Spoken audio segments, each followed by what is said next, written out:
अस्सलाम वालेकुम viewers, welcome to the students platform. Viewers, आज की वीडियो में हम उर्दू 101 के लेसन 1 से लेकर 45 तक तमाम लेसन्स को डिस्कस करेंगे, जिसके अंदर एमसीक्यूज़ और लॉन्ग क्वेश्चंस जो हैं 2 नंबर का, 3 नंबर का या 5 नंबर का सवाल है, इनको हम डिस्कस करेंगे। कुछ टिप्स बताऊंगा मैं आपको, कुछ ट्रिक्स बताऊंगा क्वेश्चंस को याद करने के लिए, सवालों को याद करने के लिए, किस तरह याद कर सकते हैं आप, किस तरह इजीली अंडरस्टैंड कर सकते हैं चीज़ों को। उसके अलावा आप लोग इस चीज़ में भी परेशान होइएगा कि अगर आप लोगों को चाहिए, फ़र्ज़ करें आप सुनना चाहते हैं लेसन 10, तो मैं एक कमेंट जो है वो पिन कर दूंगा। उसके अंदर हर लेसन 1 होगा, उसके आगे मिनट लिखा होगा, इतने मिनट और इतने सेकंड पर लेसन 1 शुरू हो रहा है। इसी तरह लेसन 2 भी मैं लिख दूंगा कि इतने मिनट और इतने सेकंड पे लेसन 2 शुरू हो रहा है। आप उसके ऊपर क्लिक करेंगे, डायरेक्ट आपका लेसन 2 शुरू हो जाएगा। इसी तरह 45 लेसन तक मैं तमाम लेसन्स को वन बाय वन और आगे उनका टाइमिंग उनकी लिख दूंगा। आप उनकी टाइमिंग पे क्लिक करेंगे, वो लेसन वहीं से स्टार्ट हो जाएगा। यानी कि आप जौन सा लेसन भी सुनना चाहेंगे वीडियो के अंदर से आप इजीली उसको सुन सकेंगे। मज़ीद टाइम ज़ाया नहीं करते, अपने लेसन का स्टार्ट करते हैं। इससे पहले लेसन स्टार्ट करूं, जिन लोगों ने मेरा चैनल सब्सक्राइब नहीं किया, चैनल सब्सक्राइब कर लें, साथ ही बेल के आइकन को भी प्रेस कर दें। वीडियो पसंद आए तो उसको लाइक भी कीजिएगा और कमेंट के ज़रिए अपनी राय भी दीजिएगा कि कितनी हेल्पफुल आपके लिए साबित हुई है। उसके अलावा एक चीज़ और ज़रूरी बता दूं कि डिस्क्रिप्शन के अंदर मेरा फेसबुक लिंक है। वहाँ पर आप फेसबुक लिंक पर जाकर आप मुझे मैसेज कीजिए, मैं आपको ये हाईलाइटेड हैंडआउट्स जो हैं ये भी शेयर कर कर दूंगा, ताकि अगर जो स्टूडेंट रीडिंग करना चाहते हैं वो इसकी रीडिंग भी कर सकते हैं। लेसन 1 से स्टार्ट करते हैं, ज़बान और उर्दू ज़बान की तारीख़।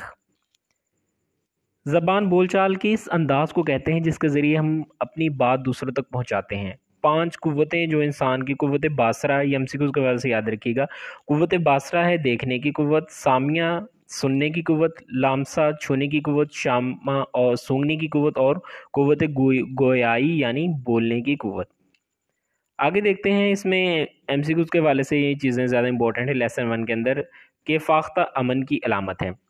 ज़बान की तारीख 5 या 7,000 साल कबल मुयस्सर नहीं है। ज़बान अल्फाज का मजमुआ है। उर्दू की अलिफ बे और अंग्रेज़ी की ABC ये आवाज़ों की अलामात हैं, लेकिन बज़ाते खुद ये अल्फाज नहीं है। आपको पता है अलिफ बे जो है ये हरूफ हैं, ये आवाज़ें हैं। अलिफ बे हो गई, ABC हो गई। जब मुख्तलिफ आवाज़ें मिलती हैं तो अल्फाज बनते हैं, और अल्फाज जब मिलते हैं तो जुमले बनते हैं। ये जनरल चीज़ें हैं, इनका आपको बहुत अच्छे तरीके से पता है। इंसान ने आवाज़ नहीं बल्कि पहले ज़बान सीखी थी। 5 से 7 हज़ार साल की तारीख दरअसल तहरीरी ज़बान की तारीख नहीं है, बल्कि बोली जाने वाली ज़बान की तारीख है। मतलब पहले बोला जाता था ज़बान को, सिर्फ रिटन फॉर्म में ये मौजूद नहीं थी। लफ्ज़ उर्दू तुर्की ज़बान का लफ्ज़ है, इसके मानी है लश्करी या लश्करगाह। दक्कन में कहा जाता है, ज़्यादातर ये माना जाता है कि उर्दू का आगाज़ दक्कन से हुआ था। दक्कन में उर्दू का नज़रिया नसीरुद्दीन हाशमी ने पेश किया। सवाल है शॉर्ट, ये पूछा जा सकता है कि नई ज़बान कैसे बन सकती है। जब दो कौमें आपस में मिलती हैं, बातचीत करती हैं, चीज़ों का लेन देन होता है, अल्फाज का लेन देन होता है। गोया कुछ अल्फाज अरबी के दक्कन में आ जाते होंगे, या फिर दक्कनी अल्फाज अरब के लोगों को समझे जाने लग गए होंगे, और फिर वही मखलूत अल्फाज की ज़बान बने होंगे। यानी कि अरबी और दक्कनी अल्फाज आपस में मिलके कह रहा है कि अरबी उर्दू बनी होगी। जब दोनों लोग, अरबी और दक्कनी लोग जो आपस में गुफ्तगू करते होंगे, तो अल्फाज की अदल बदल होते होंगे, जिसकी वजह से अल्फाज जो है एक नई ज़बान वजूद में आई जिसको उर्दू कहा जाता है। आगे चलते हैं, सिंध में उर्दू का नज़रिया सैयद सुलेमान नदवी ने अपनी किताब नकुश सुलेमानी में पेश किया। Important MCQs. ज़बान और बोलियों में फ़र्क है, मसलन पोठोहारी, सराइकी, पंजाबी ज़बान को ये जो है बोलियाँ हैं, मतलब उर्दू एक ज़बान है कहा जा सकता है। जिस तरह एक एग्जांपल देना, उर्दू एक ज़बान है, लेकिन सराइकी अगर फ़र्ज़ करें, सराइकी हम कह सकते हैं कि सराइकी ज़बान ही है, सराइकी एक बोली है जो कि एक मखसूस इलाके में बोली जाती है। पंजाब में उर्दू की पंजाब में उर्दू का नज़रिया जो है, पंजाब में उर्दू, इसमें कह रहा है कि पंजाब में उर्दू का नज़रिया हाफिज़ मोहम्मद शिरानी ने पेश किया था। ये भी याद रखिएगा।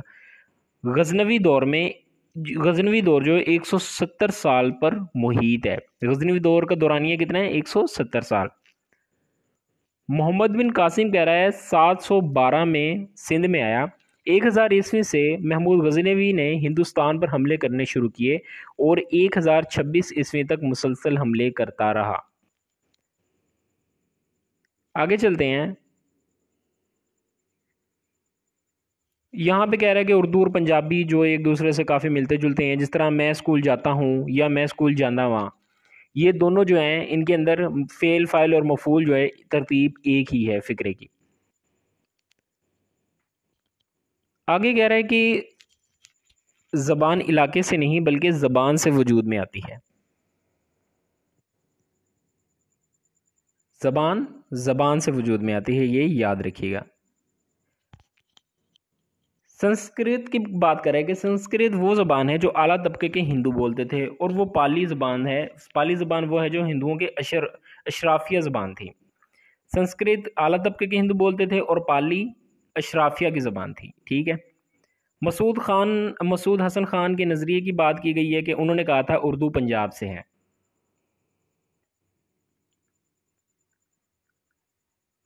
आगे हमारा लेसन 2 स्टार्ट हो रहा है। अभी हम उर्दू की मुख्तलिफ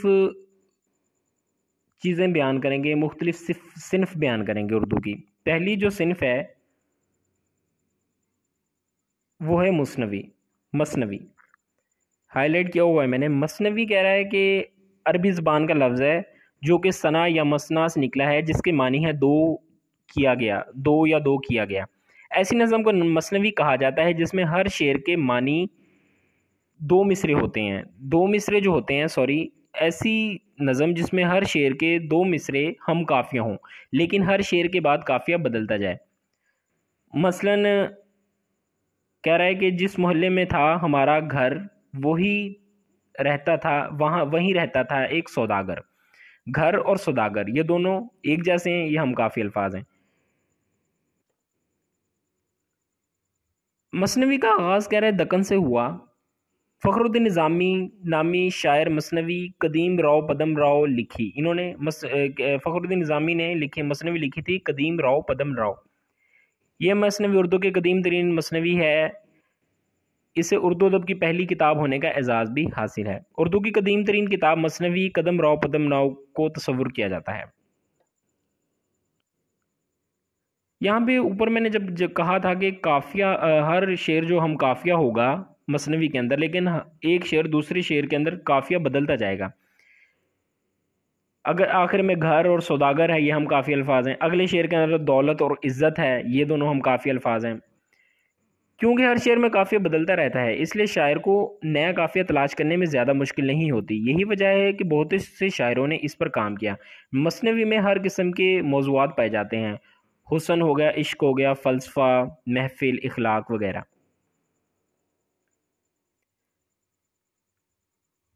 ये मसनवी की एग्ज़ाम्पल है, आप रीड आउट करना चाहते हैं तो कर सकते हैं।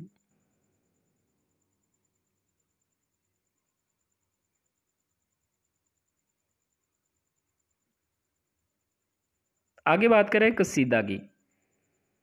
कसीदा अरबी ज़बान के लफ्ज़ कसद से निकला है, जिसके मानी है इरादा, और कसीदा के मानी बयान करते हुए माहिरीन लसानियात इसे गाढ़े मगज़ से भी ताबीर करते हैं। सन्फ़ के बुनियादी तौर पर 4 अज्ज़ा होते हैं: निशेब, गुरेज़, मदाह और दुआ। सन्फ़ के 4 अज्ज़ाएँ, इनको हम वन बाय वन देखते हैं। पहला है नशेब, कसीदे का पहला हिस्सा। इसमें शायर इश्क व आशिकी की बातें करता है जिनका कसीदे के बाकी नज़रिए से कोई ताल्लुक़ नहीं होता। दूसरा है गुरेज़, जिसकी तारीफ़ में कसीदा लिखा जा रहा होता है, इसका तारुफ इस हिस्से में बयान किया जाता है। मदाह सबसे ज़रूरी हिस्सा, इसमें जिसकी शान में कसीदा लिखा जा रहा होता है, इसकी तारीफ़ बयान की जाती है। आखिरी है दुआ। दुआ में कह रहा है कि दुआया या दुआ, इस हिस्से में जिसकी तारीफ़ की जा रही होती है, इसके बुलंद रुतबे और लंबी उम्र की दुआ की जाती है। कसीदे की कामयाबी और नाकामी का इन्हिसार ज़्यादातर दुआ पर ही होता है, और इसके आखिरी शेर में शायर अपना तखल्लुस इस्तेमाल करता है। हाईलाइट पॉइंट है, कसीदा अरबी से अहले फारिस तक और अहले फारिस से हिंदुस्तान तक पहुंचा।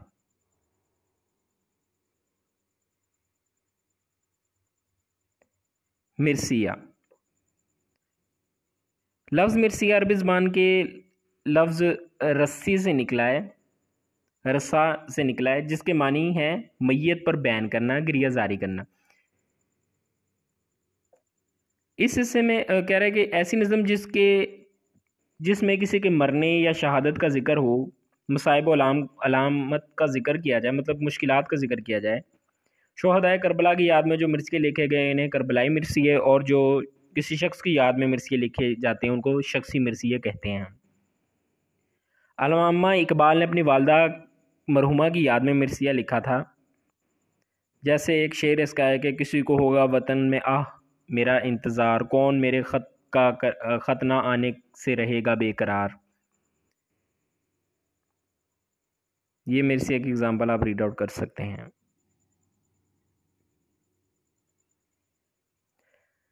गज़ल, गज़ल अरबी ज़बान का लफ्ज़ है जिसके मानी है औरतों से बातें करना, इनके हुस्न व इश्क का तज़किरा करना, और हिरन के मुंह से निकलने वाली आवाज़ जो शिकारी के शिकार के वक्त वो खौफ में वो निकालता है, इसको भी गज़ल कहते हैं।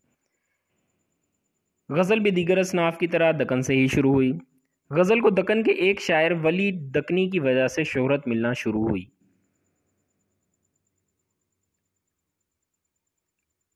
मोमिन और गालिब के दौर में गज़ल में मज़ीद वसअत आ गई। गालिब ने उर्दू गज़ल को अना पसंदी का इश्क दिया। आगे है सबक नंबर 3, मीर तकी मीर। मीर तकी मीर के पहले तो हम मीर तकी मीर के जो हालात ज़िंदगी, अच्छा एक चीज़ बताऊं, यहाँ पे व्यूअर्स जितने भी हमने टॉपिक्स को डिस्कस करना है ना, उनके अंदर यहाँ पे कुछ टॉपिक्स तक इसी तरह चलता आएगा लेसन तक। शख्स का नाम होगा, उसके हालात ज़िंदगी यानी कलाम की खसूसियात, और एक दो अशआर और इनकी तशरीह। पेपर से सवाल कैसे आएगा? मीर तकी मीर की एग्ज़ाम्पल ले लें कि मीर तकी मीर के हालात ज़िंदगी बयान करें, या मीर तकी मीर के कलाम की खसूसियात बयान करें, या फिर मीर तकी मीर का कोई से दो या एक शेर लिखें और इसकी तशरीह करें। समझ आ गई आपको? इसी लिहाज से मैं आपको तैयारी करवाऊँगा। पहले तो मीर तकी मीर के हालात ज़िंदगी को देखते हैं। यहाँ पे हाईलाइट किया हुआ है थोड़ा सा, बाकी मैं आपको वैसे बता देता हूँ कि इनका पूरा नाम मोहम्मद तकी और तखल्लुस मीर था। आगरा में पैदा हुए। वालिद का नाम मोहम्मद अली था। इब्तदाई तालीम वालिद के दोस्त सैयद अमानुल्लाह से हासिल की। जब मीर 9 साल के थे तो उनके उस्ताद का इंतकाल हो गया। कुछ अरसा बाद इनके वालिद का भी इंतकाल हो गया। मीर के सौतेले भाई ने इनके साथ अच्छा सलूक नहीं किया। मीर ने दिल्ली जाकर एक नवाब के यहाँ मुलाजमत इख्तियार कर ली। नवाब की जंग में इंतकाल के बाद वापस वो अपने इलाके में आ गए, जहाँ इन्होंने शायरी की धूम मचाई। नवाब आसिफ दौला ने 300 रुपये माहवार वजीफ़ा पर इनको मुकर्रर कर दिया। इनका ज़िंदगी के आखिरी 3 सालों में जवान बेटी और बीवी के इंतकाल बहुत सदमा पहुंचा। 57 साल की उम्र में 1810 में मीर भी दुनिया से चले गए। आगे यहाँ पे बात कर रहा है कि कुतुब इन्होंने लिखी जो नुकात शोरा, ज़िक्र मीर और फैज़ मीर, ये इन्होंने किताबें लिखी थी। आगे यहाँ पे लेसन नंबर 4 है मीर तकी मीर की खुसूसी मुतालिया। पहले तो मैं इनकी शायरी की खसूसियात बयान करूँगा कि शायरी किस तरह की थी इनकी। ये सवाल आ सकता है कि मीर तकी मीर की शायरी की खसूसियात क्या है। हाईलाइट नहीं किया हुआ कहीं भी, जस्ट मैं रीड आउट करूँगा, बोलूँगा मैं जो वो आपने एज इट इज़ याद रखना है। इसके बाद मैं आपको एक चीज़ भी इम्पोर्टेंट बताऊँगा। मीर की शायरी में दर्द गम का अंसर नुमाया पाया जाता है, क्योंकि उन्होंने बचपन में बाप की जुदाई का गम, सौतेले भाई का जुल्म और आखिरी उम्र में जवान बेटी और बीवी के मौत का गम देखा। इसलिए इनकी शायरी में गम का अंसर पाया जाता है। मीर ने नज़मों में तसव्वुफ़ को भी शामिल किया। अगरचे उन्होंने ज़्यादातर इश्क मिजाजी पर नज़में लिखी, लेकिन इश्क हकीकी भी इनके अशआर में पाया जाता है। मीर की शायरी में खुलूस पाया जाता है, यानी उन्होंने अपने हकीकी एहसासात और जज्बात को शायरी में बयान किया। इनके कलाम में अल्फाज बहुत सादा इस्तेमाल किए गए। व्यूज़ अशआर की खसूसियात जो हैं वो तकरीबन सब में सेम हैं। कोई एक पॉइंट मुख्तलिफ होगा। एक छोटी सी ट्रिक है कि अगर आपको किसी शायर के मुतालिक बिल्कुल भी नहीं पता ना, तो आप किसी और के कलाम की जनरल खसूसियात भी उसकी जगह लिख सकते हैं, पुट कर सकते हैं। आगे यहाँ पे है मीर का खसूसी मुतालिया। इसके अंदर जो चीज़ इंपॉर्टेंट आने वाली वो मैंने आपको बता दी कि खसूसियात क्या क्या हैं। कोई से को कह सकता है कि मीर तकी मीर के एक या दो शेर लिखें और इनकी खसूसियात बयान करें या इसकी तशरीह करें। खसूसियात वाला मैंने आपको बता दिया। तशरीह, ये सारे अशार जो हैं मीर के लिखे हुए हैं, ये इंपॉर्टेंट चीज़ है। यहाँ पे अल्फाज मानी जहाँ भी लिखे हुए हैं बुक के अंदर मैंने हाईलाइट किए हुए हैं, नोट्स बहुत शॉर्ट करके मैंने ये नोट्स आपके तैयार किए हुए हैं। जो एक्स्ट्रा चीज़ें थी बीच में से मैंने ख़त्म कर दी हैं सारी, इनको याद रख कर लीजिएगा। मैं यहाँ पे इनको नहीं पढ़ूंगा, रीड आउट नहीं करूँगा, जस्ट पॉज करूँगा थोड़ी देर के लिए। आप लोग वीडियो पॉज करके इसको पढ़ सकते हैं। हाईलाइट किए हुए हैं ये सारे। और अगर वीडियो का आमतौर पे स्टूडेंट शिकायत करते हैं कि जो वीडियो है इसके ब्लर आ रही है, या तो आप लोग ना फिर वो रीज़न होती है आपकी यूट्यूब के अंदर ब्लर इसलिए आ रही होती है क्योंकि आपने जो है वो पिक्सल जो 360 240 सेलेक्ट किया होता है। एटलीस्ट ये उर्दू है और जिस तरह का आपके सामने इसका फ़ॉन्ट है 720 पिक्सल पे 720 रेजोल्यूशन होनी चाहिए आपके लिए। खैर मैंने ये पॉज किया हुआ है, आप लोगों ने यकीनन पढ़ लिया होगा, ये भी देख लें एक दफ़ा। वीडियो पॉज करके आप पढ़ लें। आगे चलते हैं। यहाँ भी वही अशआर और उनकी तशरीह है कि था मुस्तार हुस्न से जो नूर था, खुर्शीद भी इसका ज़रा ज़हूर था। ये एक शेर है कि इसका मतलब है कायनात में मौजूद नूर, खा वो किसी भी नौइयत का हो। फिर ज़रूरी है आपको शेर आना चाहिए, कोई एक आधा शेर, आसान आसान शेर जो है ना मैंने यहाँ पे लिखे हुए हैं, जहाँ आगे मैंने लिखा हुआ है मीर तकी मीर के शेर लिखे हुए हैं। इसी तरह दूसरे शोरा उनके भी ईजी अशार जो है ना मैंने लिखे हुए हैं ताकि आपको याद रहें। खैर जिस तरह एग्जांपल यहाँ पे इन्होंने शेर दिया हुआ है, शेर आता होगा तो तशरीह आप लोग अपने अल्फाज से, हम लोग आप लोगों की बात करेंगे, मैं अपनी भी बात करूँ तो कोई भी शेर हो उसकी इजीली तशरीह ना भी आती हो ना तो कर सकते हैं इजीली, कोई इसमें इशू नहीं है ऐसा। ये भी शेर है, इसकी तशरीह भी साथ ही लिखी हुई है, अगर आप ये पढ़ना चाहते हैं ये भी पढ़ सकते हैं वीडियो पॉज करके। इसी तरह ये एक शेर है, ये मैंने मीर के दो अशआर लिखे हुए हैं, बहुत ही आसान। नाज़ुक की लब की क्या कही है, पंखड़ी एक गुलाब की सी है।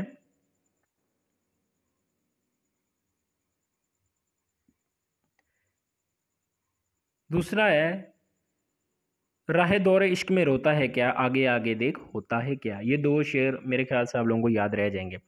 अगर सवाल आता है मीर तकी मीर के शार की तशरीह करें तो ये दो या एक इनमें से जो सा शेर एक कहते हैं तो एक या दोनों लिखकर उनकी तशरीह कर दीजिएगा। आगे चलते हैं लेसन 5 की तरफ। मिर्ज़ा गालिब, वही पहले हालात ज़िंदगी, फिर कलाम की खसूसियात, फिर उनके अशआर की तशरीह। मिर्ज़ा गालिब कह रहा है यहाँ पे हालात ज़िंदगी, असल नाम मिर्ज़ा असदुल्ला ख़ान गालिब था। पहला तखल्लुस असद और दूसरा था गालिब। वालिद का नाम अब्दुल्ला बेग था। जब मिर्ज़ा गालिब की उम्र 2 साल थी तो उनके वालिद का इंतकाल हो गया। आपकी परवरिश आपके चचा नसरुल्ला बेग ने की। मिर्ज़ा गालिब ने बहुत सी कुतब लिखी, काते बुरहान, उसके अलावा मकातीब भी लिखे उन्होंने, जिसके अंदर ओदे हिंद यानी खतूत की किताबें, उर्दू मोल्ला लिखी, ओदे हिंद लिखी। इनका कोई मुस्तकिल ज़रिया माश नहीं था। 50 रुपये माहवार तनख्वाह पर ख़ानदान मुगलिया की स्वाने लिखने पर मामूर हुए। मिर्ज़ा गालिब मुख्तलिफ़ जगहों से वाबस्ता रहे, राम के दरबार से वाबस्ता रहे, किला मुअल्ला से पेंशन मिलती रही। बहादुर शाह ज़फ़र ने नजमुद्दौला, दुबैरुल मुल्क और निज़ाम जंग के खिताब से सरफराज किया। मिर्ज़ा गालिब बहादुर शाह ज़फ़र के उस्ताद भी रहे हैं। आप 17 दिसंबर 1797 को आगरा में पैदा हुए। 1813 में दिल्ली में जा बसे। अपनी ज़िंदगी के आखिरी 2 दहाइयाँ जो थी इनमें उन्होंने मकतूब नफीसी पर बहुत ज़्यादा तवज्जो दी। ओदे हिंदी जो है 1868 में और ओदे मोहल्ला वफ़ात के बाद शाया हुई।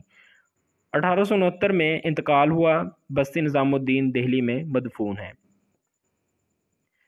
आगे ये हालात ज़िंदगी थे, सारे हाईलाइट भी किया हुआ है, अगर आप पढ़ना चाहें तो ये भी एक दफ़ा पढ़ सकते हैं। कलाम की खसूसियात क्या हैं कि मिर्ज़ा गालिब अपनी शायरी का आगाज़ मुश्किल अशार से किया, जिसकी वजह से इन्हें ज़्यादा मकबूलियत मिली। मैं थोड़ा तेज़ पढ़ूँगा ताकि टाइम ज़्यादा वेस्ट ना हो आप लोगों का, क्योंकि लोगों को इन अशार को समझने में दुश्वारी होती थी। उन्होंने लोगों की ज़रूरत को भांपा और कदरे आसान अशार की तरफ रुख कर लिया, जिसके बाद इनकी कलाम ने काफ़ी तरक्की हासिल की। गालिब के कलाम में ख्याल की गहराई और गिराई पाई जाती है, यानी गालिब सरसरी सी बातें नहीं करते थे। इनकी गज़लों और नज़मों में इनकी सोच और फ़िक्र बहुत वाज़ेह होती थी, हसासियत पाई जाती थी, क्योंकि मिर्ज़ा गालिब एक हंसमुख इंसान और खुश मिजाज थे, जिसका इजहार वो अपने अशार में भी किया करते थे।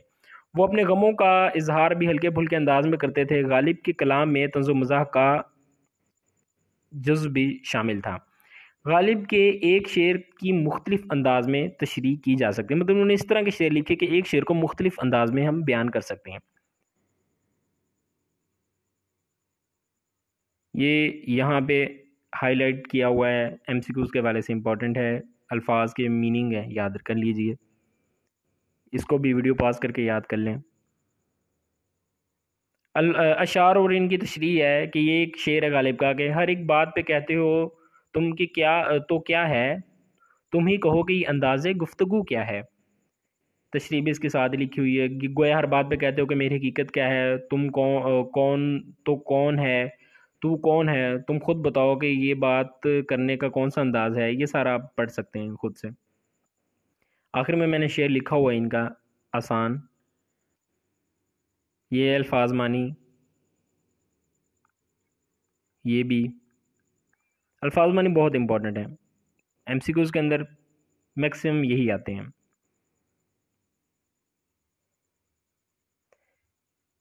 ये गालिब का शेर है, ये ना थी हमारी किस्मत की विसाले यार होता, अगर और जीते रहते यही इंतज़ार होता। याद रखिएगा, शेर आसान सा है, आप लिख सकते हैं, इसकी तशरीह कर सकते हैं। आगे हमारा लेसन है 7 हाली और अकबर के बारे में। सबसे पहले मौलाना अल्ताफ़ हुसैन हाली का जिक्र करेंगे हम। स्वानी खाका यानी कि उनके हालात ज़िंदगी को देखते हैं। 1837 में पानीपत में पैदा हुए, इल्म के हसूल के लिए दिल्ली चले गए। यहाँ उन्होंने नवाब मुस्तफ़ा ख़ान और मिर्ज़ा गालिब जैसी शख्सियतों से फैज़ हासिल किया।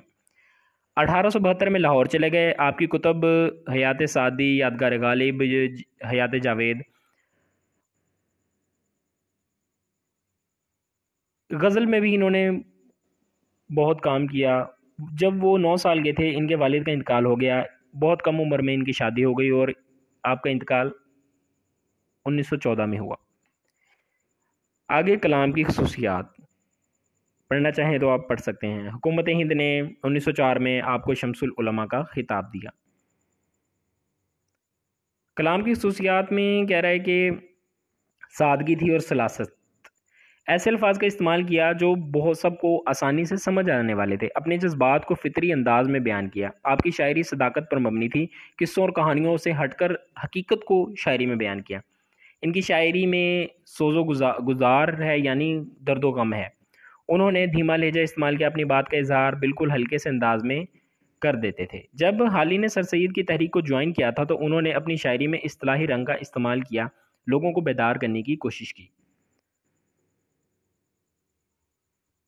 आगे चलते हैं, ये अशार हैं इनके। वो नबियों में रहमत लक़ब पाने वाले, ये तो बहुत ईजी हैं, ये आप लोग ये भी याद कर सकते हैं। अलग से मैंने इसलिए लिखे नहीं हैं। मुरादें गरीबों की बरलाने वाला, मुसीबत में गैरों के काम आने वाला, फ़कीरों का मजला, ज़ईफ़ों का मावा, गरीब यतीमों का वाली, गुलामों का मौला। हुज़ूर पाक सल्लल्लाहु अलैहि वसल्लम की शान में ये बयान किए गए अशार हैं। तशरीह आप इनकी ईज़िली कर सकते हैं। अकबर आला आबादी की हालात ज़िंदगी देखते हैं अभी। हाईलाइटेड पॉइंट को मैं रीड आउट करूँगा।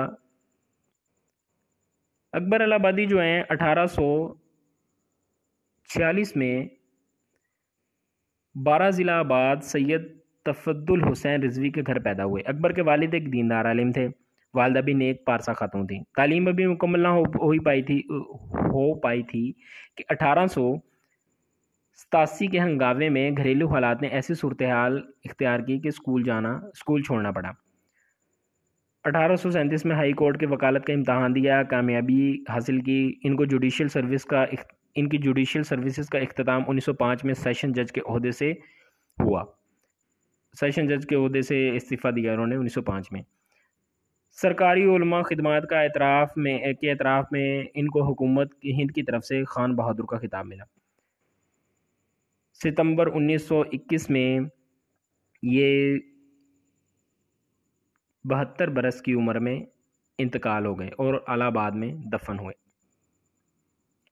कलाम की खसूसियात। अकबर इलाहाबादी के कलाम की खसूसियात हैं कि इनकी शायरी में ज़राफ़त और तंज़ियापन पाया जाता है। आपकी शायरी को दो हिस्सों में तकसीम किया गया है, कदीम और जदीद। उन्होंने शायरी के जदीद दौर में अंग्रेज़ी के अल्फाज भी इस्तेमाल किए। उन्होंने जब शायरी का आगाज़ किया तो मुगलिया सल्तनत मुकम्मल ज़वाल का शिकार हो चुकी थी।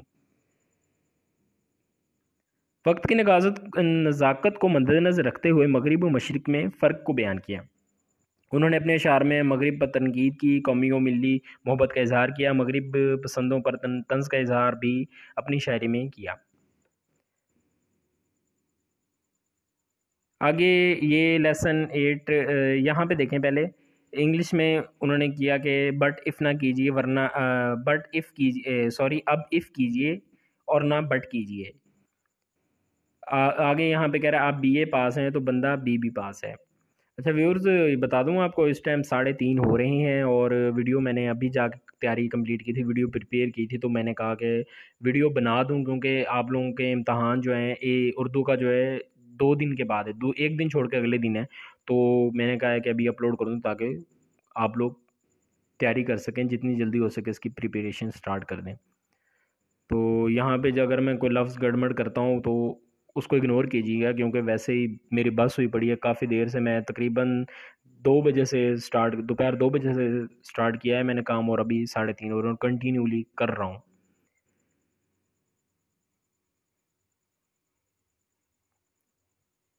नेक्स्ट लेसन स्टार्ट कर रहे हैं हम, जिसके अंदर हम हाली और अकबर का शेरी जायज़ा लेंगे।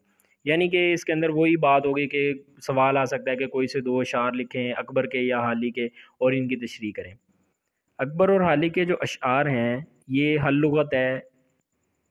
बुकरात क्या है, एक कदीम यूनानी माहिर तिब का नाम है। उसके अलावा ये हाईलाइट एमसीक्यूज़ के हवाले से अल्फाज मीनिंग जो हैं ये इंपॉर्टेंट है, इनको याद रखिएगा। ये भी अल्फाज मीनिंग है।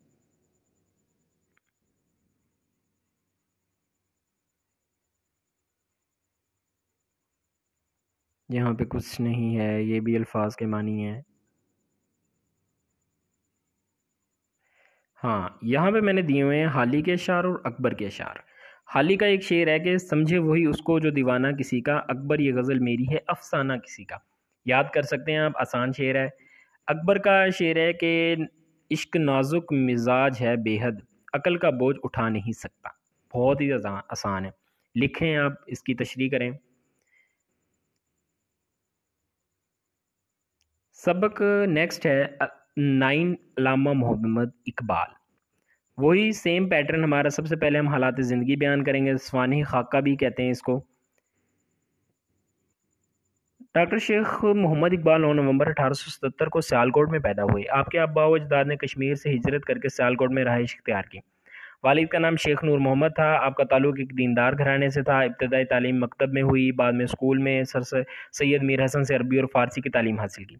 इसके बाद गवर्नमेंट कॉलेज ऑफ लाहौर में दाखिला लिया। यहाँ से उन्होंने फ़लसफ़ा में एमए किया। इंग्लिस्तान में पीएचडी की डिग्री हासिल की।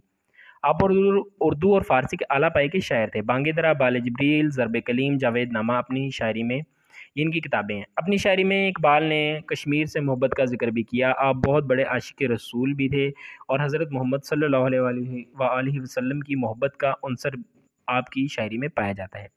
21 अप्रैल 1938 को 61 बरस की उम्र में लाहौर में इंतकाल फरमा गए। कलाम की खसूसियात हैं, उनको देखते हैं। इकबाल ने अपने शोरा में अमल और ख़ुदी के फ़लसफ़े को बयान किया। अच्छा व्यूअर्स, आप स्टूडेंट कह रहे होंगे कि अल्लामा इकबाल के रिलेटेड आ जाए कुछ भी, क्योंकि कुछ भी आएगा आप लोग इजीली लिख लेंगे। अल्लाह करे आ जाए पेपर में अल्लामा इकबाल के रिलेटेड खसूसियात आ जाएँ कलाम की, क्योंकि अगर आप नहीं भी पढ़ते तो आपको इसके बारे में काफ़ी अच्छे तरीके से पता है कि इकबाल ने अपने शोरा में अमल और खुदी के फ़लसफ़े को बयान किया है। अपने अशार में लोगों को बेदार करने की कोशिश की है। मगरबी तहज़ीब की खामियाँ बयान की हैं। सोई हुई कौम को अपने अशार से जगाने की कोशिश की है। अलग वतन का तसव्वुर पेश किया है। आप बहुत बड़े आशिक रसूल थे। आप इश्क हकीकी पर अपनी शायरी बयान की। आपके अशार में रवानी और साफगोई है। कश्मीर के मुतालिक भी बहुत सी नज़में लिखी। शिकवा और जवाबी शिकवा भी आपकी अहम तरीन नज़मों में से शामिल हैं इनके अंदर। सॉरी, आगे ये शार निगाह इश्क मस्ती में वही अव्वल वही आखिर वही कुरआन वही फुरकान वही यासीन वही ताहा। आप लिख सकते हैं, इसकी तशरीह कर सकते हैं, ये आपको याद रहेगा।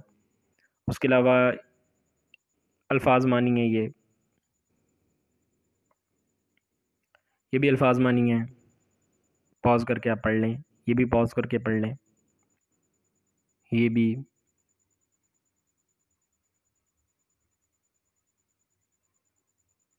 आगे ये भी। इसके अलावा ये सारे अल्फाज मीनिंग और एमसीक्यूज़ के अंदर लाजमी आते हैं। एक एक दफ़ा दो दो दफ़ा भी पढ़ लें तो 4 ऑप्शन दिए होते हैं 7 एमसीक्यूज़ में, तो आप लोगों को इजीली आपके जहन में आ जाएगा लफ्ज़ का मतलब। हालात ज़िंदगी,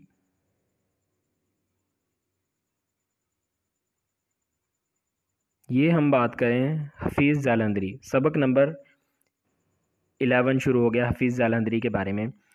सबसे पहले तो हालात ज़िंदगी को ही हम डिस्कस करेंगे। हाईलाइटेड पॉइंट को मैं रीड आउट करूँगा कि हफीज़ जालंधरी जो है 14 जनवरी 1900 को हाफिज़ शमसुद्दीन के यहाँ जालंधर में पैदा हुए। अच्छा, मैं ना व्यूअर्स रीडिंग नहीं करता, टाइम वेस्ट हो रहा है काफ़ी ज़्यादा, वीडियो बहुत ज़्यादा लंबी हो रही है। मैं पॉज करता हूँ, यहाँ पे रुकता हूँ थोड़ी देर के लिए, आप लोग वीडियो पॉज करें, ये पढ़ लें। हालात ज़िंदगी जनरल बहुत सिंपल और ईजी है, और पेपर में भी आ जाएँ, ज़्यादा चांस नहीं है इसके आने के। सवाल बनता है वैसे ये कि किसी भी शख्सियत के किसी एक शख्सियत का जिक्र कर सकते हैं, पूछ सकते हैं, उसकी हालात ज़िंदगी बयान करें। मैंने आपको जनरल ट्रिक जो बताई थी हालात ज़िंदगी की कि सब पे इम्प्लीमेंट हो सकता है, कुछ चीज़ें जनरल चीज़ें होती हैं। अगर आपको बिल्कुल नहीं पता वो चीज़ें भी लिख सकते हैं। वीडियो पॉज करें, यहाँ पर हालात ज़िंदगी रीड आउट कर लें। सारा पढ़ना चाहते सारा पढ़ लें, अगर सारा नहीं पढ़ना चाहते तो जस्ट हाईलाइटेड पॉइंट्स को ही डिस्कस रीड आउट कर लें। आगे चलते हैं, कलाम की खसूसियात को देखते हैं। हफीज़ जालंधरी की शायरी की खूबी जो है वो इनायत है, यानी तरन्नुम, जो कि इनके अशार में पाया जाता है।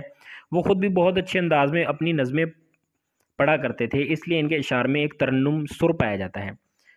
उर्दू के अलावा हिंदी और फ़ारसी में भी दस्तरस हासिल है। आपका एक नुमाया काम कौमी तराना भी है। हफीज़ जालंधरी बहुत से गीत भी लिखे हैं। यहाँ आ जाएं, ये हफीज़ जालंधरी के अशआर हैं कि यूं मैंने खेली उल्फत की बाजी, एक बार खेला 100 बार हारा। आगे ये जितने भी हैं ये सारे आप लोग पढ़ सकते हैं, अगर याद रख सकते हैं तो अच्छी बात है। ये शेरी मुतालिया है, यानी यहाँ पे सवाल आ सकता है कि हफीज़ जालंधरी के कोई से 2 शेर या 1 शेर लिखें और इनकी तशरीह करें। आप लोगों को कोई भी शेर इनका याद है तो आप लोग लिख सकते हैं। यहाँ से पे मैंने हफीज़ जालंधरी के आसान से 2 अशार लिख दिए हैं कि दोस्तों को भी मिले दर्द की दौलत यारब, मेरा अपना ही भला हो मुझे मंजूर नहीं। वफ़ा जिससे की बेवफा हो गया, जिसे बुत बनाया खुदा हो गया। आगे है लेसन 13 मजीद अमजद। स्वानी खाका है इनका मजीद अमजद का। मैं नहीं रीडिंग करूँगा, आप पास करके वीडियो इसको रीड आउट कर लीजिए। आगे है कलाम की खसूसियात मुहसिन कलाम। इसमें कह रहा है कि कलाम की खसूसियात मैं इसलिए रीडिंग करूँगी कि काफ़ी डिटेल में दी जाती हैं, तो मेन पॉइंट में आपके सामने डिस्कस करूँगा। इसमें कह रहा है कि आपकी ज़िंदगी जो है ना, इसमें मुख्तलिफ़ महरूमियों पर मुश्तमिल थी, खामियों पर नाकामियों पर महरूमी पर मुश्तमिल थी। इनकी नज़मों से भी ऐसी चीज़ें ज़ाहिर होती हैं। इनकी नज़मों में भी ये ज़ाहिर होता है कि दुनिया फ़ानी है, सब कुछ ख़त्म होने वाला है। कोई चीज़ दुनिया में हमेशा रहने वाली नहीं है। इंसान शुरू से ही दुख झेलता आ रहा है। आप इतने हसास शायर हैं कि इनके सामने कोई दरख्त कट जाए, कोई चींटी पाँव के नीचे आ जाए, या कोई बच्चा किसी हादसे का शिकार हो जाए, तो इसे अपना दर्द समझते हैं। आगे यहाँ पे वही अशार की तशरीह के मौत कितनी तेरा हो तारीख है, हो गई लेकिन मुझको इसका गम नहीं। ये सारा ये शेर लिखे हुए इनकी तशरीह लिखी हुई है। आगे आप देख सकते हैं, पढ़ सकते हैं। हैंडआउट्स, अगर आपको हैंडआउट्स चाहिए, ये वाले नोट्स चाहिए, तो आप लोग मुझे कमेंट कर सकते हैं। फेसबुक का लिंक अवेलेबल है, फेसबुक पेज पे जाकर आप लोग मुझे मैसेज करें, मैं आपको नोट्स सेंड कर दूँगा। लेसन 15 है फैज़ अहमद फैज़ और इनके हालात ज़िंदगी। पहले वही सेम फैज़ अहमद फैज़ के हालात ज़िंदगी हैं पहले, जो मैंने हाईलाइट किए हुए हैं, आप वीडियो पास करके देख लीजिए ये सारे। उसके बाद कलाम की खसूसियात हैं। कलाम की खसूसियात में फैज़ अहमद फैज़ जो हैं जवान जज्बात की तर्जुमानी करते हैं। आप महबूब की याद को अपने अशआर में इस तरह बयान करते हैं कि जैसे इनका महबूब इनके दिल का करार है, इनके लिए बहार की तरह है। इनके अशआर में इश्क को एक मुतहरिक जज्बे के तौर पर बयान किया गया है जो कि इंसान के अंदर नई ताकत और कुव्वत पैदा करता है। फैज़ की शायरी में कहीं महबूब की मोहब्बत का अंसर पाया जाता है और साथ साथ कहीं पर वतन की मोहब्बत का अंसर भी पाया जाता है। फैज़ के अशआर को पढ़ने से ये एहसास होता है कि इनका महबूब बहुत ही हसीन व जमील है, आपका लहजा नरम और मुनफरिद है।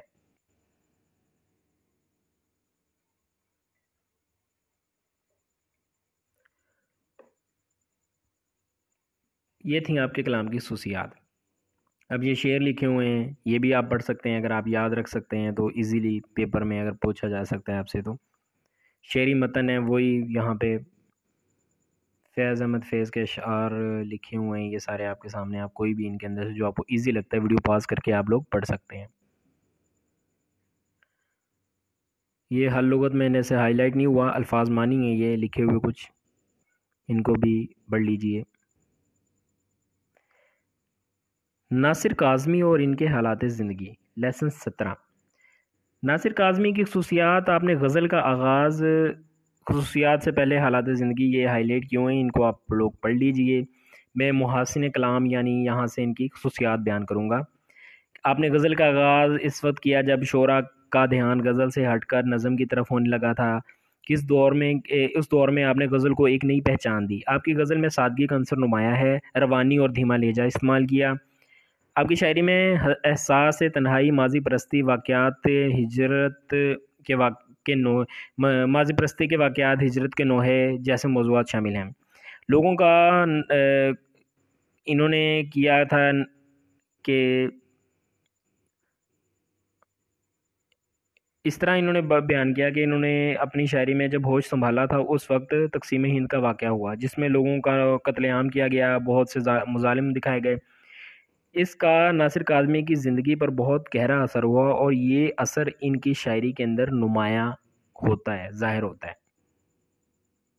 आगे ये शेर इनका, गली गली आबाद थी जिनसे कहाँ गए वो लोग, दिल्ली अब की ये ऐसी उजड़ी, घर घर फैला सोग।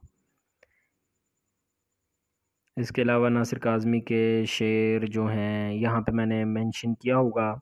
मंजिल ना मिली तो काफ़िले ने रास्ते में डेरे जमा लिए डेरे, जंगल में हुई शाम हमको बस्ती से चले थे मुँह अंधेरे। नासिर काज़मी का शेर यहाँ पे मैंने मेंशन नहीं किया हुआ क्योंकि ये ऊपर जो शेर उन्होंने ख़ुद से दिए हुए हैं वही बहुत ज़्यादा आसान शेर हैं। आप लोग कोई सा एक शेर याद कर लें, तशरीह तो बंदा खुद से कर ही लेता है फिर शेर की। आगे अच्छा फिर एक चीज़ आपको बता दूं, जो हैंडआउट्स दूसरे हैं ना, ये तो टोटल 187 पेज हैं। वो दूसरे हैंडआउट्स जो हैं एक्चुअल जो हैं वो 500 से ऊपर पेज हैं। वो इसलिए इस तरह के एक बंदा लेक्चर जिस तरह दे रहा होता है ना, डिलीवर कर रहा होता है, एज इट इज़ ही वो हैंडआउट्स की शक्ल में मौजूद है। कोई तरतीब नहीं है, कोई मिक्स हर चीज़ हुई पड़ी है उसके अंदर। और इस तरह मतलब एक बंद मैं बोल रहा हूँ ना, इसी तरह आप समझ लें कि मेरी जो जिस तरह मैं कंटेंट है जो मैं बोल रहा हूँ ये एक रिटन फॉर्म में लिखा गया है उसके अंदर, इसीलिए बहुत ज़्यादा लेंथी हैं वो।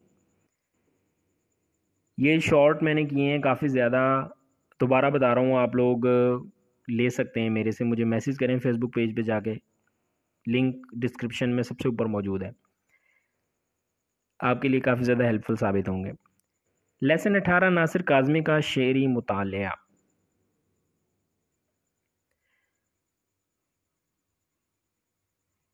इसके अंदर वही सेम ये नासिर काज़मी के शेर जो हैं ये लिखे हुए यहाँ पे भी लिखे हुए, जो या फिर जो आपने ऊपर पढ़े हैं शेर वो भी याद कर लीजिए, कोई एक दो इनकी तशरीह लिख सकते हैं हम लोग।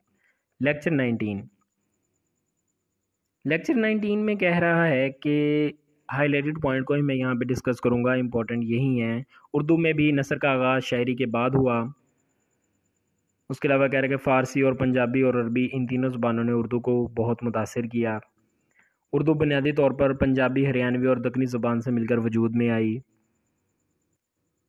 जनाब ख्वाजा बंदा नवाज गेसू दराज जिनकी किताब मिराजुल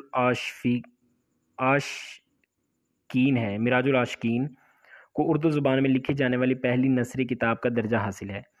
हज़रत शाह मीरां जी का जिनकी 4 तसनीफ़ का तज़किरा मिलता है और इन्हें में एक तसनीफ़ सब रस भी है। शाह मीरां जी कह रहा है कि 1492 में फ़ौत हुए। जिस तसनीफ़ को उर्दू की पहली अदबी तसनीफ़ कहा जाता है वो है मुल्ला वजी की, जिसका नाम है सबरस। ऊपर भी सबरस है, उन्होंने भी जो लिखी थी, शाह मीरा ने जो लिखी थी उसका नाम भी सबरस था, और दूसरी जो मुल्ला वजी ने लिखी थी उसका नाम भी सबरस था। जो अदबी पहली तसनीफ़ है वो मुल्ला वजी की लिखी गई है, सबरस। फजलुल अली फजली की तसनीफ़ दे मजलिस या करबल कथा, याद रखिएगा, तसनीफ़ में वाक़यात करबला को बयान किया गया था दे मजलिस में या करबल कथा में। आगे आ जाएं, डॉक्टर जॉन गुलक्रिस्ट। वो शोबा हिंदुस्तानी के सरबराह थे। उन्होंने उर्दू की तरक्की के लिए जो काम किया, बहुत अफसोस से कहना पड़ा है, हमारे अपने लोगों ने नहीं किया। उन्होंने उर्दू कवायद पर किताबें लिखी, उन्होंने उर्दू लगत के हवाले से काम कराया, उर्दू की साख्त के असूल और ज़वाबित को मुरतब किया, उर्दू को सीखने का वो रवाज दिया जो इससे पहले लोगों इसकी तरफ मुतवज्जो नहीं हुए थे, लोगों ने इस तरफ तवज्जो नहीं दी थी।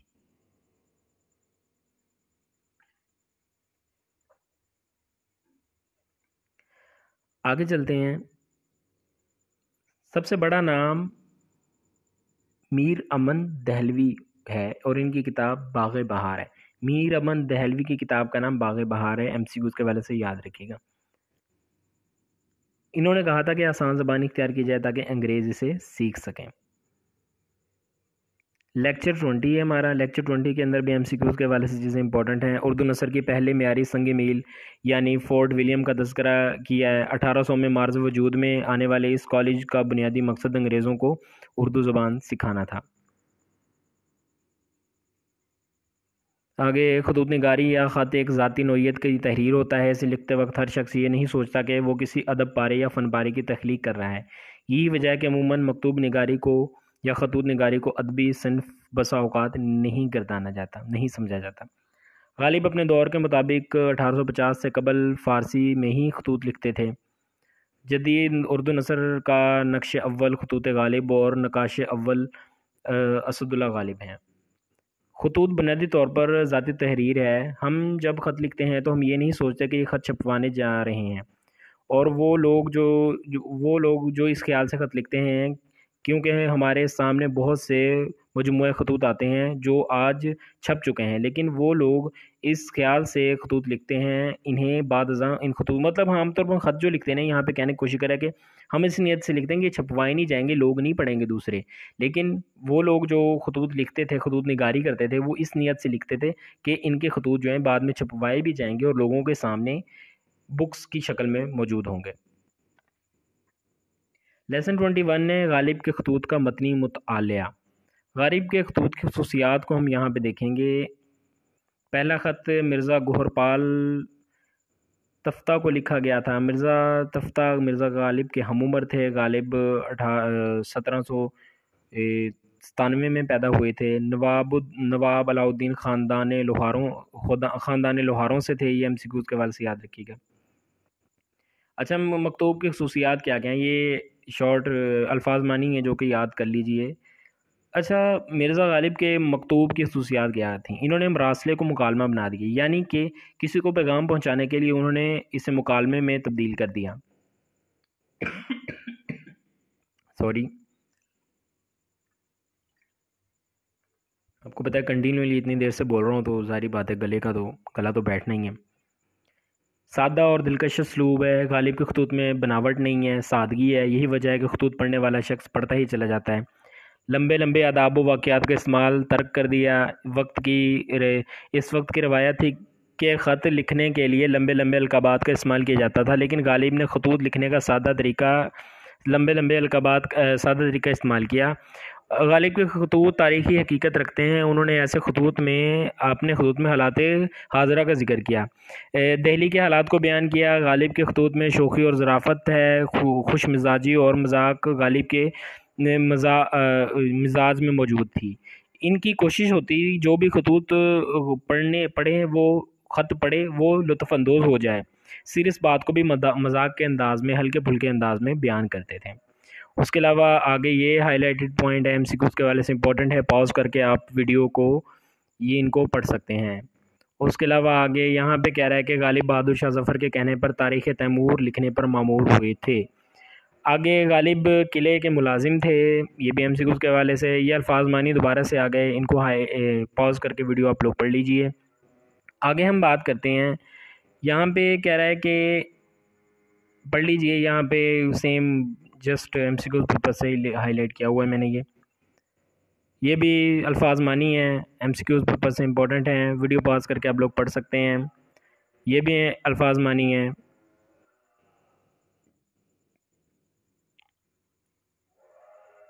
ये भी अल्फाज मानी एमसीक्यूज़ के हवाले से इंपॉर्टेंट है, आप पॉज करके वीडियो को पढ़ सकते हैं।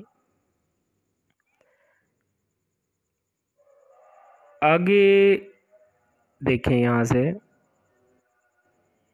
गालिब के खतूत सवाल आ सकता है आपको कि गालिब के कोई एक ख़त लिखें, गालिब का कोई ख़त लिखें और इसकी तशरीह बयान करें, ख़त को तफसील बयान करें, सलीस बयान करें ख़त की।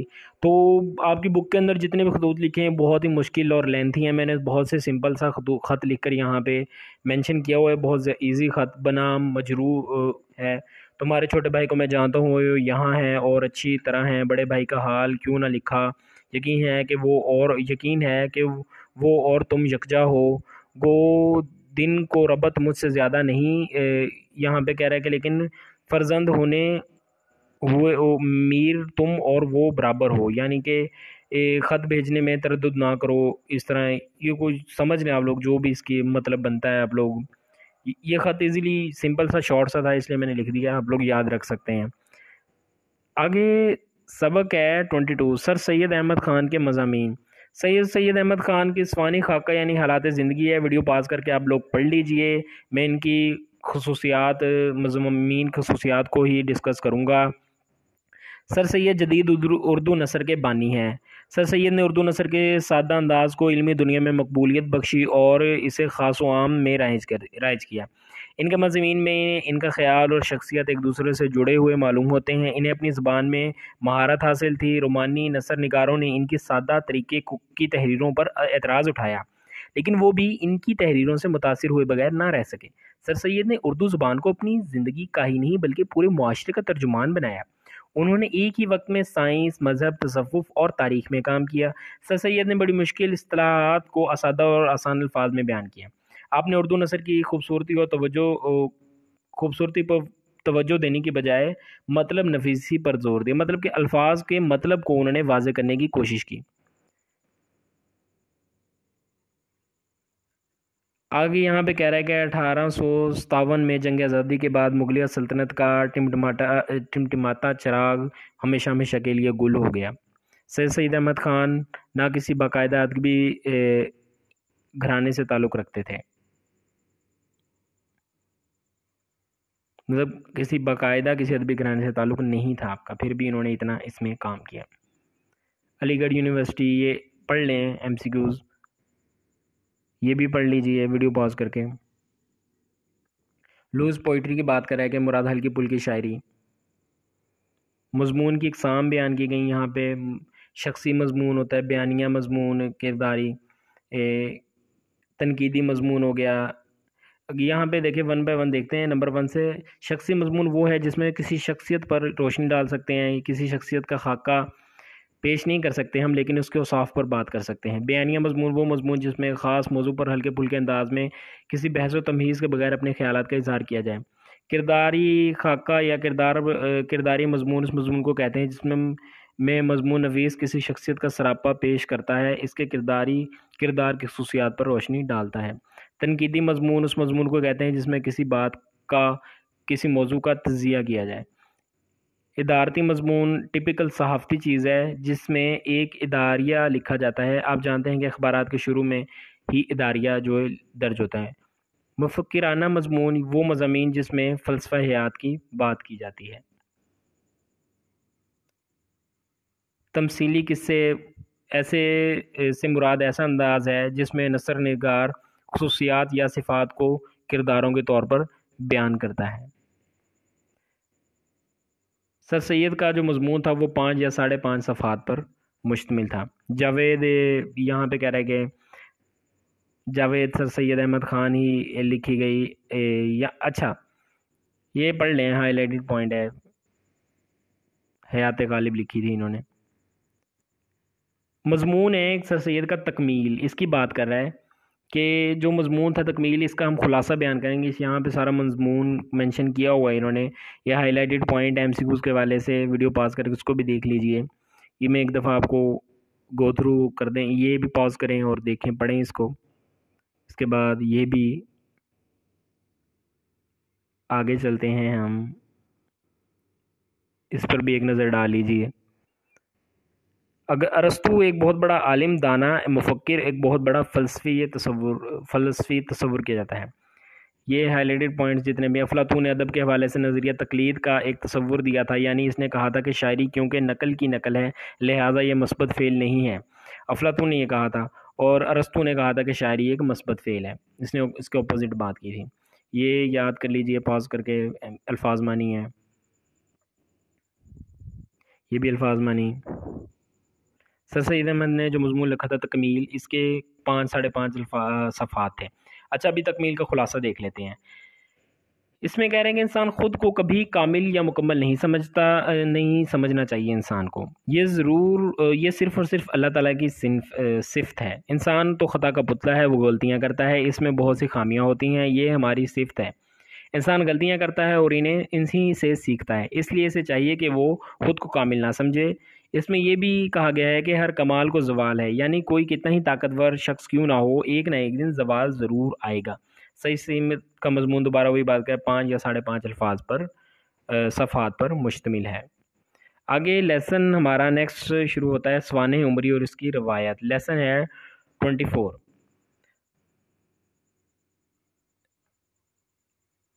अल्लामा शिबली नोमानी की सवाने उमरी हम पढ़ेंगे। पहले सवाने उमरी को देख लें कि सवाने उमरी अरबी ज़बान का लफ्ज़ है जिसके मानी है सानहा से निकला है, जिसके मानी है हादसा।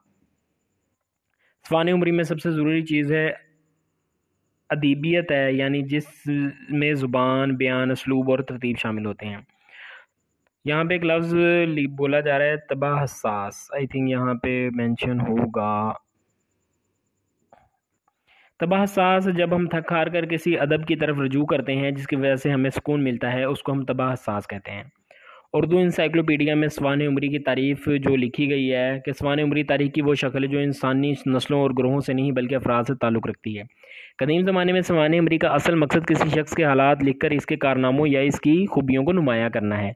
इस ज़माने में सवाने उमरी का मौजू सिर्फ बड़े लोग होते थे, मगर अब ये रवायत बदल चुकी है। सवाने निगार का फ़र्ज़ ये समझा जाता है कि वो सवाने उमरी के मुतालिक सही सही हालात इस तरह पेश करे कि वो कारी के सामने ज़िंदा शख्सियत के रूप में सामने आ जाए। अफसाना के बारे में बयान किया गया यहाँ पे कि पहले किरदारी खाका और सवाने उमरी में फ़र्क क्या है। एक लफ्ज़ यहाँ पे किरदारी खाका। किरदारी खाका मुख्तसर होता है, इसमें ज़िंदगी के कुछ पहलू बयान किए जाते हैं, लेकिन सवाने उमरी में सारी ज़िंदगी पैदाइश से लेकर मौत तक सारी चीज़ों को डिस्कस किया जाता है। अफसाना एक स्मॉलर चीज़ है। अफसाना और नावल में फ़र्क क्या है। अफसाना एक मुख्तसर कहानी, मुख्तसर किस्सा, मुख्तसर किरदार है, बंद किरदार। नावल एक बड़ी कहानी तफसीलन जिसमें चीज़ों को बयान किया जाता है, पूरे ख़ानदान का जिक्र होता है। मदूह क्या है कि जिसकी तारीफ़ की जा रही हो, जिसके ऊपर रोशनी डाली जा रही हो, उसको मदूह कहते हैं।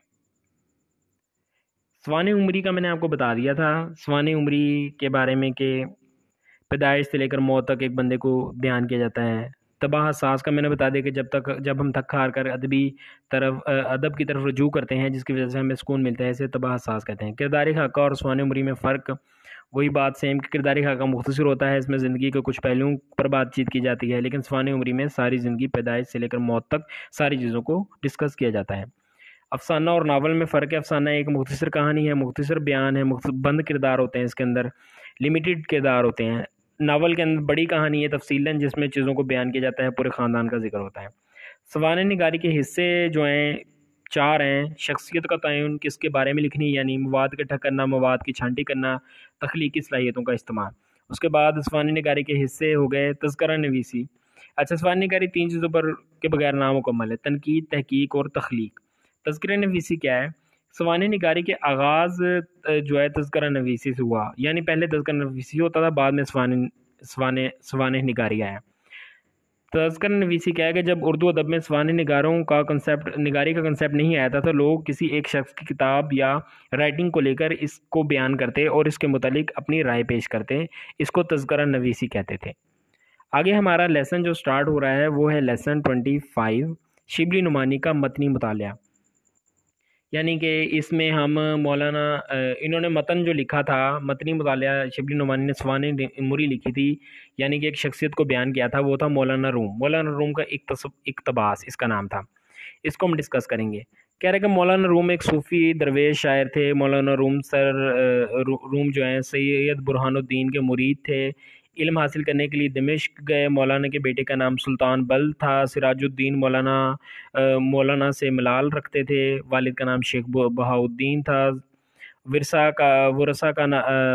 ज़ौजा का नाम करा खातून था। आपकी तनख्वाह 15 दिनार माहवार थी। अलीगढ़ में पैदा हुए। जब आप तुर्की में काम कर रहे थे तो इन्हें गवर्नमेंट की तरफ से तमगा मजीदिया मिला और बरतानिया की तरफ से शम्सुल उलमा का खिताब मिला।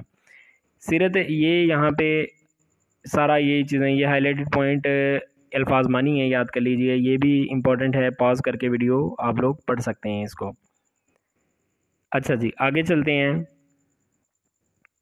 ये भी एमसीक्यूज़ के हवाले से याद कर लीजिएगा।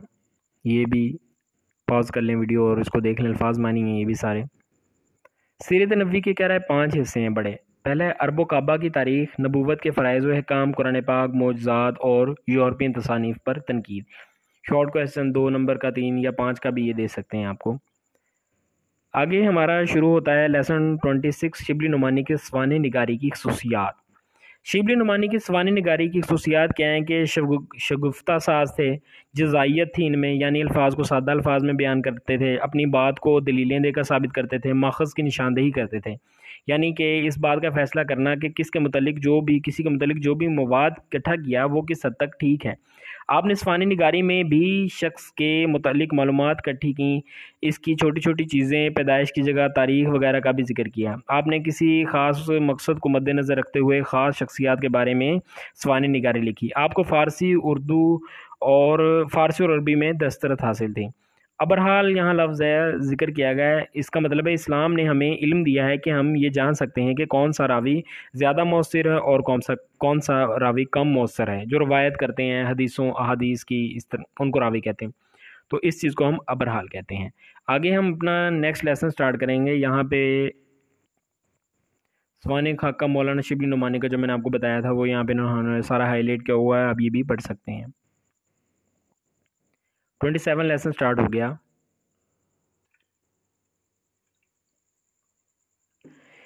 इसके अंदर कुछ टर्म्स हैं जिनको हम डिस्कस करेंगे। पहला है नावल निगारी, उर्दू नावल। इसको नावल का हमने पहले तारीफ़ पढ़ ली है। यहाँ पे कुछ टाइप्स पढ़ेंगे इसकी। अफसानवी अदब। अफसानवी अदब, इसमें नावल, अफसाना और ड्रामा शामिल होते हैं। और गैर अफसानवी में वो अदब जिसमें अफसानियत की बजाय मजमून नवीसी, इंशा परदाजी और खतूत नवीसी पर जोर दिया जाता है। यहाँ पे कहानी मैंने अंडरलाइन किया हुआ है रेड से। कहानी यानी वाक़यात का तसलसल, ऐसा वाक़या जिसमें एक माजी की इब्तदा हो, एक वस्त हो, एक नुक्ता अरूज हो, यानी जहाँ पे सस्पेंस हो, और नुक्ता इख्तिताम हो। आगे हम देखते हैं यहाँ पे दास्तान, ये भी हाईलाइट किया हुआ मैंने, अंडरलाइन किया है। इसमें तरतीब और तसलसल नहीं होता, इसमें हकीकत से दूरी होती है, लेकिन ये तहजीब और मकामी विरसे को महफूज रखती है। आगे आ जाएं जी, यहाँ पे हम पढ़ेंगे। यहाँ पे एक वर्ड था रोमांस, कहाँ गया रोमांस, सॉरी। अच्छा, हाईलाइट नहीं हो सका मेरे से वो। रोमांस क्या है कि इसका आगाज़ फ्रांस से हुआ। ऐसा नसरी हिस्सा जो ज़िंदगी को गलत पेश करे, अजीब माहौल या नामुमकिन हालात पेश किए जाएं जिसके अंदर, उसको हम रोमांस कहते हैं। आगे नावल के अज्जाए तरकीब भी हैं, ये भी मैंने अंडरलाइन किया हुआ है। पहला है प्लाट। प्लाट कह रहा है कि वाक़यात की कड़ी दर कड़ी वो जंजीर जो कि तसलसल रखती है, इसको आपस में जोड़ के रखती है, उसको प्लाट कहते हैं। प्लाट कहना मुख्तलिफ़ तरह के हो सकते हैं। पहला है मुस्तकीम प्लाट। मुस्तकीम प्लाट कहानी एक ख़ास नुक्ते से शुरू कर सीधी चलते चलते इख्तिताम को पहुंच जाती है। दूसरा महवरी प्लाट है, मरकज़ के इर्द गिर्द घूमती है। सादा प्लाट है, सीधी सादी कहानी। और यहाँ पे कह रहा है कि आगे प्लाट के अज्जा हैं। प्लाट के अज्जा कौन कौन से? इब्तदाइया, नुक्ता अरूज और इख्तितामिया। स्टार्ट उसका नुक्ता अरूज, यहाँ पे वो सस्पेंस पे होती है, फुल अरूज पे कहानी होती है, और इख्तितामिया होता है। आगे इसके बाद दूसरे आंसर जो हैं वो नावल के, वो कौन कौन से हैं? किरदार निगारी है, मंजर निगारी। पहला प्लाट था नावल के अज्जा। दूसरा किरदार निगारी है, नावल निगार, नज़म निगार, मंजर निगारी है, माहौल है। किरदार निगारी मुकालमात भी है, किरदारों की बातचीत यानी। मंजर निगारी और माहौल यानी कि जिसमें पढ़ने वाला अपनाइयत महसूस करता है। यहाँ पे वही तस्वीर कशी, मंजर निगारी या तस्वीर कशी की बात है। यहाँ पे कह रहे हैं कि अदब के उर्दू नसर के अरकान खमसा जो हैं, वो 5 अरकान कौन कौन किन को समझा जाता है? उर्दू अदब के अरकान खमसा कौन है? हाय, ये ज़रूरी क्वेश्चन इंपॉर्टेंट है। सर सैयद अहमद ख़ान, शिबली नोमानी, अल्ताफ़ हुसैन, हाली मोहम्मद हुसैन आज़ाद जो हैं, और डिप्टी नज़ीर अहमद। आगे यहाँ पे लेसन हो गया कंप्लीट आपका। यहाँ पे हम देखते हैं सबक नंबर हमारा है 28, डिप्टी नज़ीर अहमद के नावल का मतनी मुतालिया। डिप्टी नज़ीर अहमद का नावल था। इन्होंने इन्होंने बेटियों की तालीम और तरबियत, नावल जो था उसका नाम था मिरातुल उरूस। ये लिखे, नावल का नाम था मिरातुल उरूस। इसका मतलब है दुल्हन का आईना। मिरात या मिरात का मतलब है अरबी में आईने को कहते हैं, और उरूस का मतलब है दुल्हन। इसका खुलासा देखते हैं। ये बेटियों की तालीम और तरबियत के मुतालिक लिखा गया। लफ्ज़ी मतलब दुल्हन का आईना मैंने आपको बता दिया। इसमें 2 बहनों अकबरी और अस्करी का जिक्र है। अस्करी के शौहर का नाम कामिल है और अकबरी के शौहर का नाम आकिल है। अस्करी बहुत ज़्यादा ज़हीन है, घर को संभालने वाली है, जबकि इसके बरक्स अकबरी ऐसी नहीं है। इसमें अकबरी का जिक्र ज़्यादा नहीं किया गया, अस्करी को ज़्यादा डिस्कस किया गया है। इनकी एक मुलाजमा है अस्करी की, जो कि इनके घर के नाम पर बहुत सा उधार लेती है, घर में लड़ाइयाँ भी करवाने की कोशिश करती है। अस्करी दूसरे शौहर से अपने ससुर को बुलवाती है कि वो इसका फ़ैसला करें, ताकि हर चीज़ क्लियर हो सके कि कौन गलती पर है, मुलाजमा की क्या गलती है। ये सारा खुलासा इसके अंदर बयान किया गया है। ये हाईलाइटेड पॉइंट एमसीक्यूज़ के वाले से अल्फाज मानी हैं, पॉज करके पढ़ लें। इसी तरह ये भी हैं, ये भी।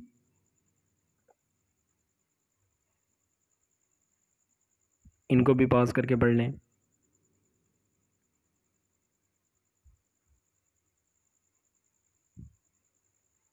यहाँ पे एक टॉपिक है तमसीली अंदाज़। तमसीली अंदाज़ कहते हैं किरदार को उसकी खूबियों के मुताबिक नाम देना। यानी अस्करी छोटी बहन है, इसी तरह बिल्कुल अकबरी बड़ी बहन का नाम दिया है। कामिल जो कि अस्करी का शौहर है, वो बाकिरदार और नेक इंसान था, इसलिए इसका नाम कामिल रखा। आकिल जो था अकबरी का शौहर था, एक अक्लमंद इंसान था, इसलिए उसका नाम जो है वो आकिल रखा गया। लेसन 29, डिप्टी नज़ीर अहमद की नावल निगारी। पहले तो उनके हालात ज़िंदगी है, वीडियो पॉज करके आप हालात ज़िंदगी पढ़ सकते हैं। इसके बाद ये भी हालात ज़िंदगी में सारी चीज़ें शामिल हैं। नावल निगारी की खसूसियात क्या हैं? उन्होंने नस्वानी किरदारों को बहुत ज़्यादा अहमियत दी, बहुत ज़्यादा ज़ोर दिया। मर्दों के किरदार को ज़्यादा मजबूत नहीं दिखाया गया, औरतों के किरदार को बहुत ज़्यादा मजबूत दिखाया गया। लिखने का कोई ख़ास मकसद होता है। आपका अंदाज़ ऐसा था जैसे खुतबा दे रहे हों, लोगों से खिताब कर रहे हों। माशरे के कासी उसमें होने वाली बुराइयों को उजागर करते हैं। अरबी के मुखारजों का इस्तेमाल करते हैं। कुछ हद तक मज़ाही अंदाज़ भी है। तमसीली अंदाज़ है, यानी किरदारों को इनके किरदार के मुताबिक नाम दिया गया है, जैसा कि मैंने आपको ऊपर बताया था। ये सारी इनकी खसूसियात हैं। पहला नावल जो था मिरातुल उरूस था, जो 1869 में मार्ज़ शात में आया था। इसके बाद बिनातुन नाश था, इसी नावल का आगे हिस्सा था, इसकी एक्सटेंशन थी। नेक्स्ट जो नावल था 1885 में इशात में आया था, अफसाना मुबतला। यामी अगला नावल था, जो कि 1891 में शाया किया गया। आगे है सबक नंबर 30, अफसाना और अफसाने का इर्तिका।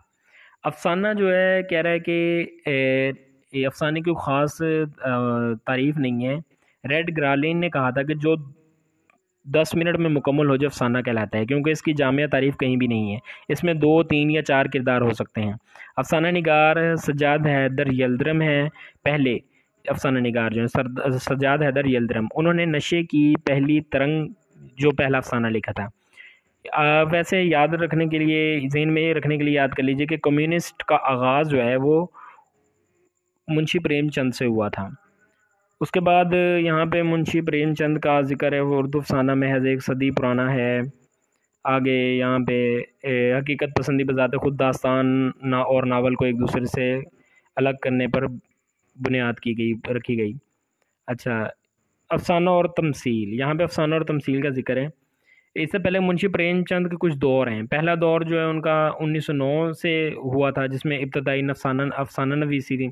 दूसरा दौर 1909 से लेकर 1920 तक था, जिसमें मुआशरे की कासी कर रहे हैं वो। और तीसरा दौर था 1920 से लेकर 1932 तक, सियासी इस्तिलाह थी जिसमें।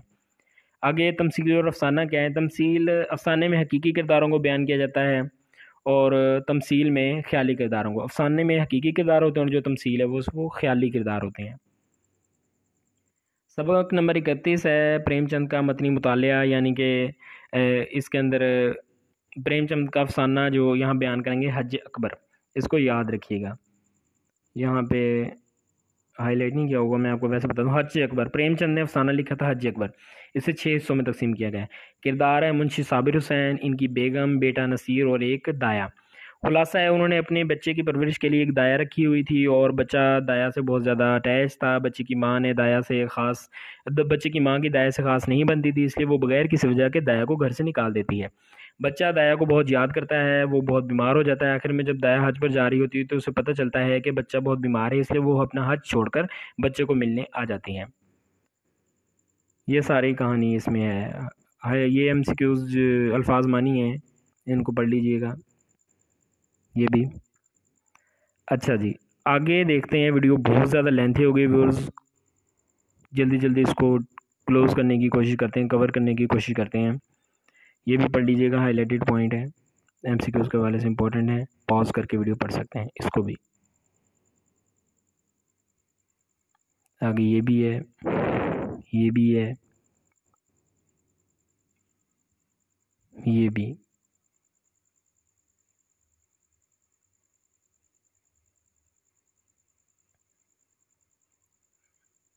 अच्छा जी, लेक्चर नंबर 32 हमारा स्टार्ट हो गया। हालात ज़िंदगी और खसूसियात मुंशी प्रेमचंद की। यहाँ पे हालात ज़िंदगी हाईलाइट क्यों है, स्वानी खाका यानी कि हालात ज़िंदगी उनकी। पास करके आप लोग पढ़ लीजिए। अफसाना निगारी, मतलब प्रेमचंद के अफसाना निगारी की खसूसियात अभी देखते हैं।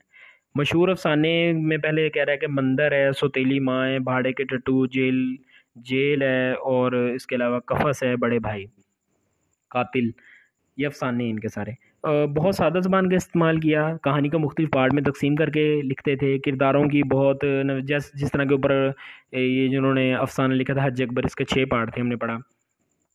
इसी तरह दूसरे अफसाने भी पार्ट्स में तकसीम करके लिखते थे। किरदारों को नफसियाती खूबियों को बयान करते, मुआशरे के कासी करते, सबक का मौजू अफसाने लिखते। हर अफसाने को के पीछे कोई ना कोई बड़ा मकसद होता। आप हकीकत पसंद भी थे। अफसाना अंगारे जो है, इसे 4 लोगों ने मिलकर लिखा था। मोहम्मद ज़फ़र ने, अमजद अली ने, सज्जाद ज़हीर ने और रशीद खान ने। याद रखिएगा, MCQs के हवाले से इम्पोर्टेंट है। ये अफसाने वो मैंने जो बताया वो हाईलाइट किए हुए हैं यहाँ पर।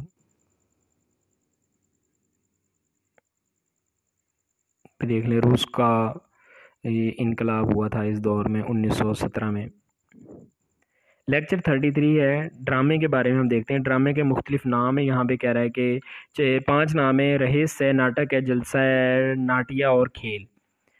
मुख्तलिफ नाम ये आपने पढ़ लिए, सवाल के अंदर 2 नंबर के सवाल में पूछा जा सकता है। इसके अंग्रेज़ी में लफ्ज़ ड्रामा अंग्रेज़ी के लफ्ज़ ड्रा से माखूज़ है, जिसके मानी है करके दिखाना, खींचना या अमल करना।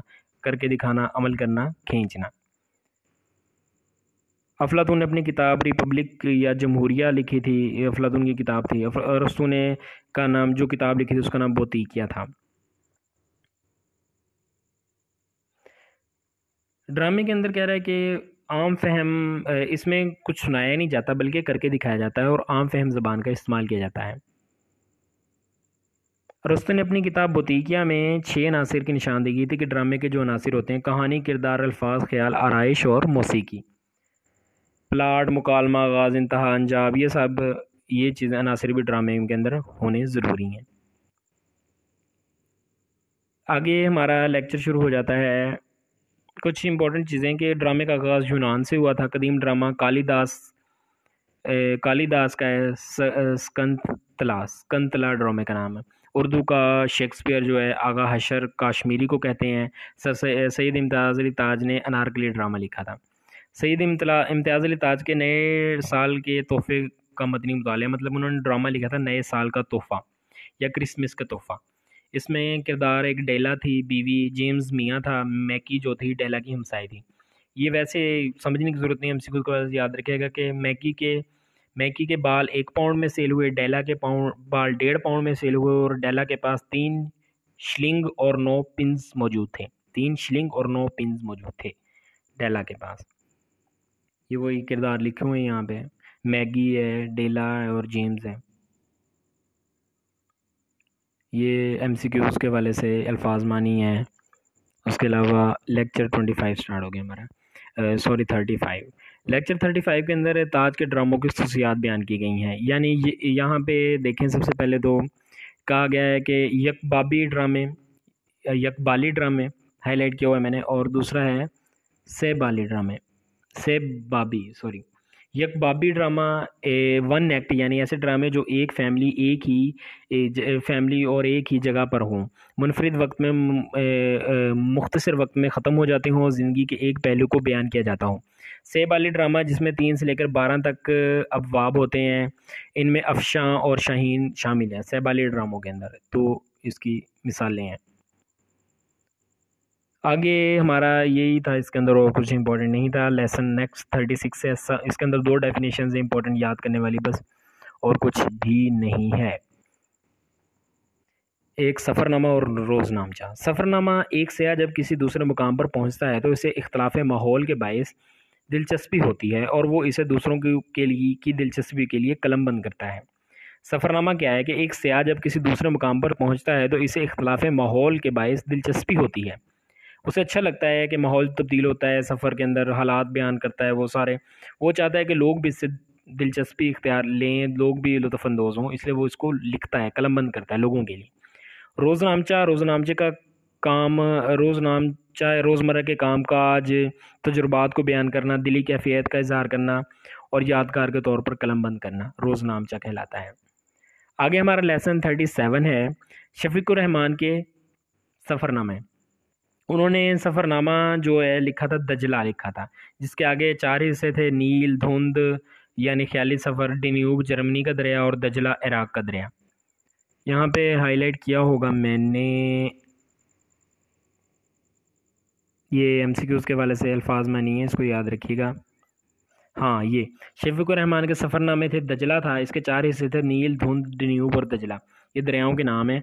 अच्छा, इसके अंदर क्या है कि नील जब विक्टोरिया से बहना शुरू होता है तो पहला वो बहरुल गज़ाल तक जाता है, बहरुल गज़ाल से बहरुल जबल तक जाता है, यहाँ पर इसका रंग सफ़ेद होता है। आगे बहरुल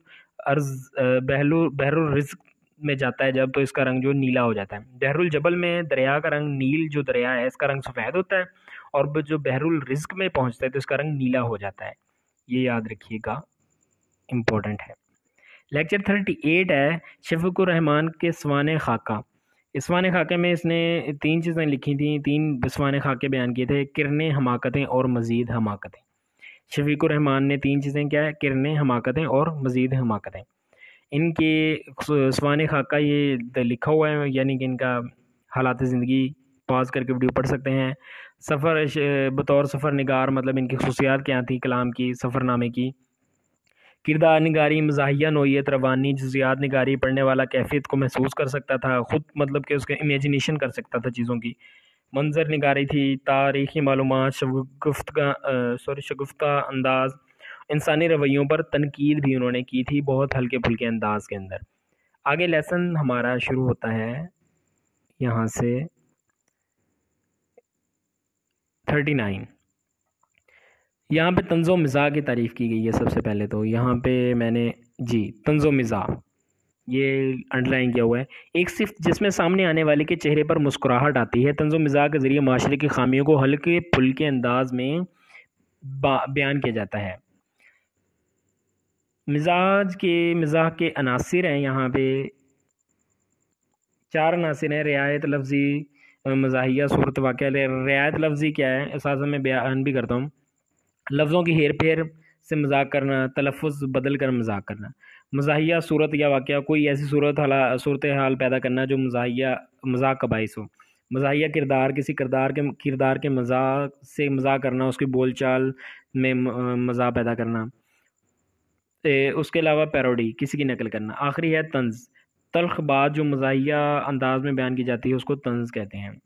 उर्दू की सबसे पहली दास्तान सब रस है, इसको याद रखिएगा, इंपॉर्टेंट है ये एमसीक्यूज़ के हवाले से। लेक्चर 40 पे हम पहुंच गए हैं।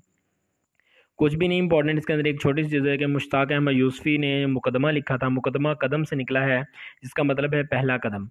और किताब के आगाज़ में से मुसन्निफ़ के बारे में कुछ तारुफ जो लिखा जाता है उसको हम मुकदमा कहते हैं। मुश्ताक अहमद यूसुफ़ी ने जो मुकदमा लिखा था उसका नाम था पहला कदम, पहला पत्थर। ये एमसीक्यूज़ के हवाले से अल्फाज मानी है, वीडियो पॉज करके पढ़ लीजिए। ये भी हैं, आगे ये भी हैं।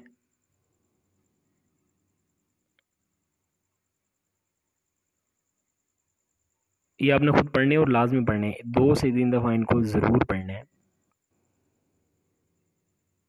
ये अल्फाज मानी, ये मैंने कुछ हाईलाइट नहीं कर सका, ये पढ़ लें पहले ऊपर वाले, और पीछे नीचे जो है वो हाईलाइटेड है। आगे देखते हैं जी, मैं भी अल्फाज मानी है। लेक्चर 41, मुश्ताक अहमद यूसुफ़ी का सुहानी खाका यानी इनके हालात ज़िंदगी। पॉज करें वीडियो और इसको पढ़ लें एक दफ़ा। अब भी आगे है इनकी खसूसियात क्या हैं। सवाने मुकदमा जो इन्होंने लिखते थे, इनकी खसूसियात क्या थी, किस तरह लिखते थे। पहले को इनके बारे में बता रहे कि राजस्थान के शहर टोंक में पैदा हुए मज़ाह निगार थे। पहली किताब जो इन्होंने लिखी थी वो चिराग तले थी, और दिबाचा जो लिखा था वो था इनका पहला पत्थर, जो मैंने आपको बता दिया। हालात ज़िंदगी जो मैंने ऊपर बताया कि आप वीडियो पॉज करके पढ़ सकते हैं, ये हालात ज़िंदगी। इससे आगे जो है मज़ाह नगारी की खसूसियात क्या हैं कि बेसाख्तगी थी, बरजस्तगी थी, बात बात में मज़ा था, किरदार निगारी थी, और बात करते करते एक ही रवानी में अचानक से मजाक का अंसर पेश कर देते थे। आम बात को बयान करने के लिए भी नए नए तरीके इस्तेमाल करते, मज़ाह पैदा करने की कोशिश करते। जो मज़ाह निगार होता, इससे पता होता कि कहाँ पर रीडर, मज़ाह नगार जो है वो कह रहा पता होता है उसको कहाँ पर रीडर को हंसाना है, यानी कि जो पढ़ने वाला है उसको कहाँ पर हंसाना है और कहाँ पर संजीदा बात करनी है। ये चीज़ मज़ाह निगार को, मज़ाह लिखने वाले को बहुत अच्छे तरीके से पता होती है। आगे लेक्चर 42 है, इसके अंदर कुछ इंपॉर्टेंट टर्म्स हैं शॉर्ट क्वेश्चन के हवाले से और एमसीक्यूज़ के हवाले से, बहुत ज़्यादा इंपॉर्टेंट हैं, इनको आपको याद करना होगा। पहली है रदीफ़, अरबी ज़बान का लफ्ज़ है जिसके मानी घोड़े पर किसी के पीछे सवार होना है। शेर के आखिर में आने वाले हम वज़न और हम आवाज़ अल्फाज को रदीफ़ कहते हैं।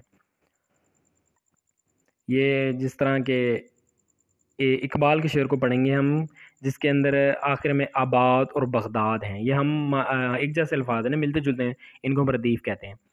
उसके आगे नेक्स्ट चीज़ है काफ़िया। काफ़िया के लफ्ज़ी मानी पीछे आने वाले या पे दर पे आने वाले के हैं, मतलब कि रदीफ़ से पहले जो लफ्ज़ आते हैं, रदीफ़ से पहले जो लफ्ज़ आता है इसको हम काफ़िया कहते हैं, जो ये भी हम वज़न और हम आवाज़ होते हैं। मतला जो है गज़ल का पहला शेर होता है, जिसका लफ्ज़ी मतलब है मतला का तलू होने की जगह।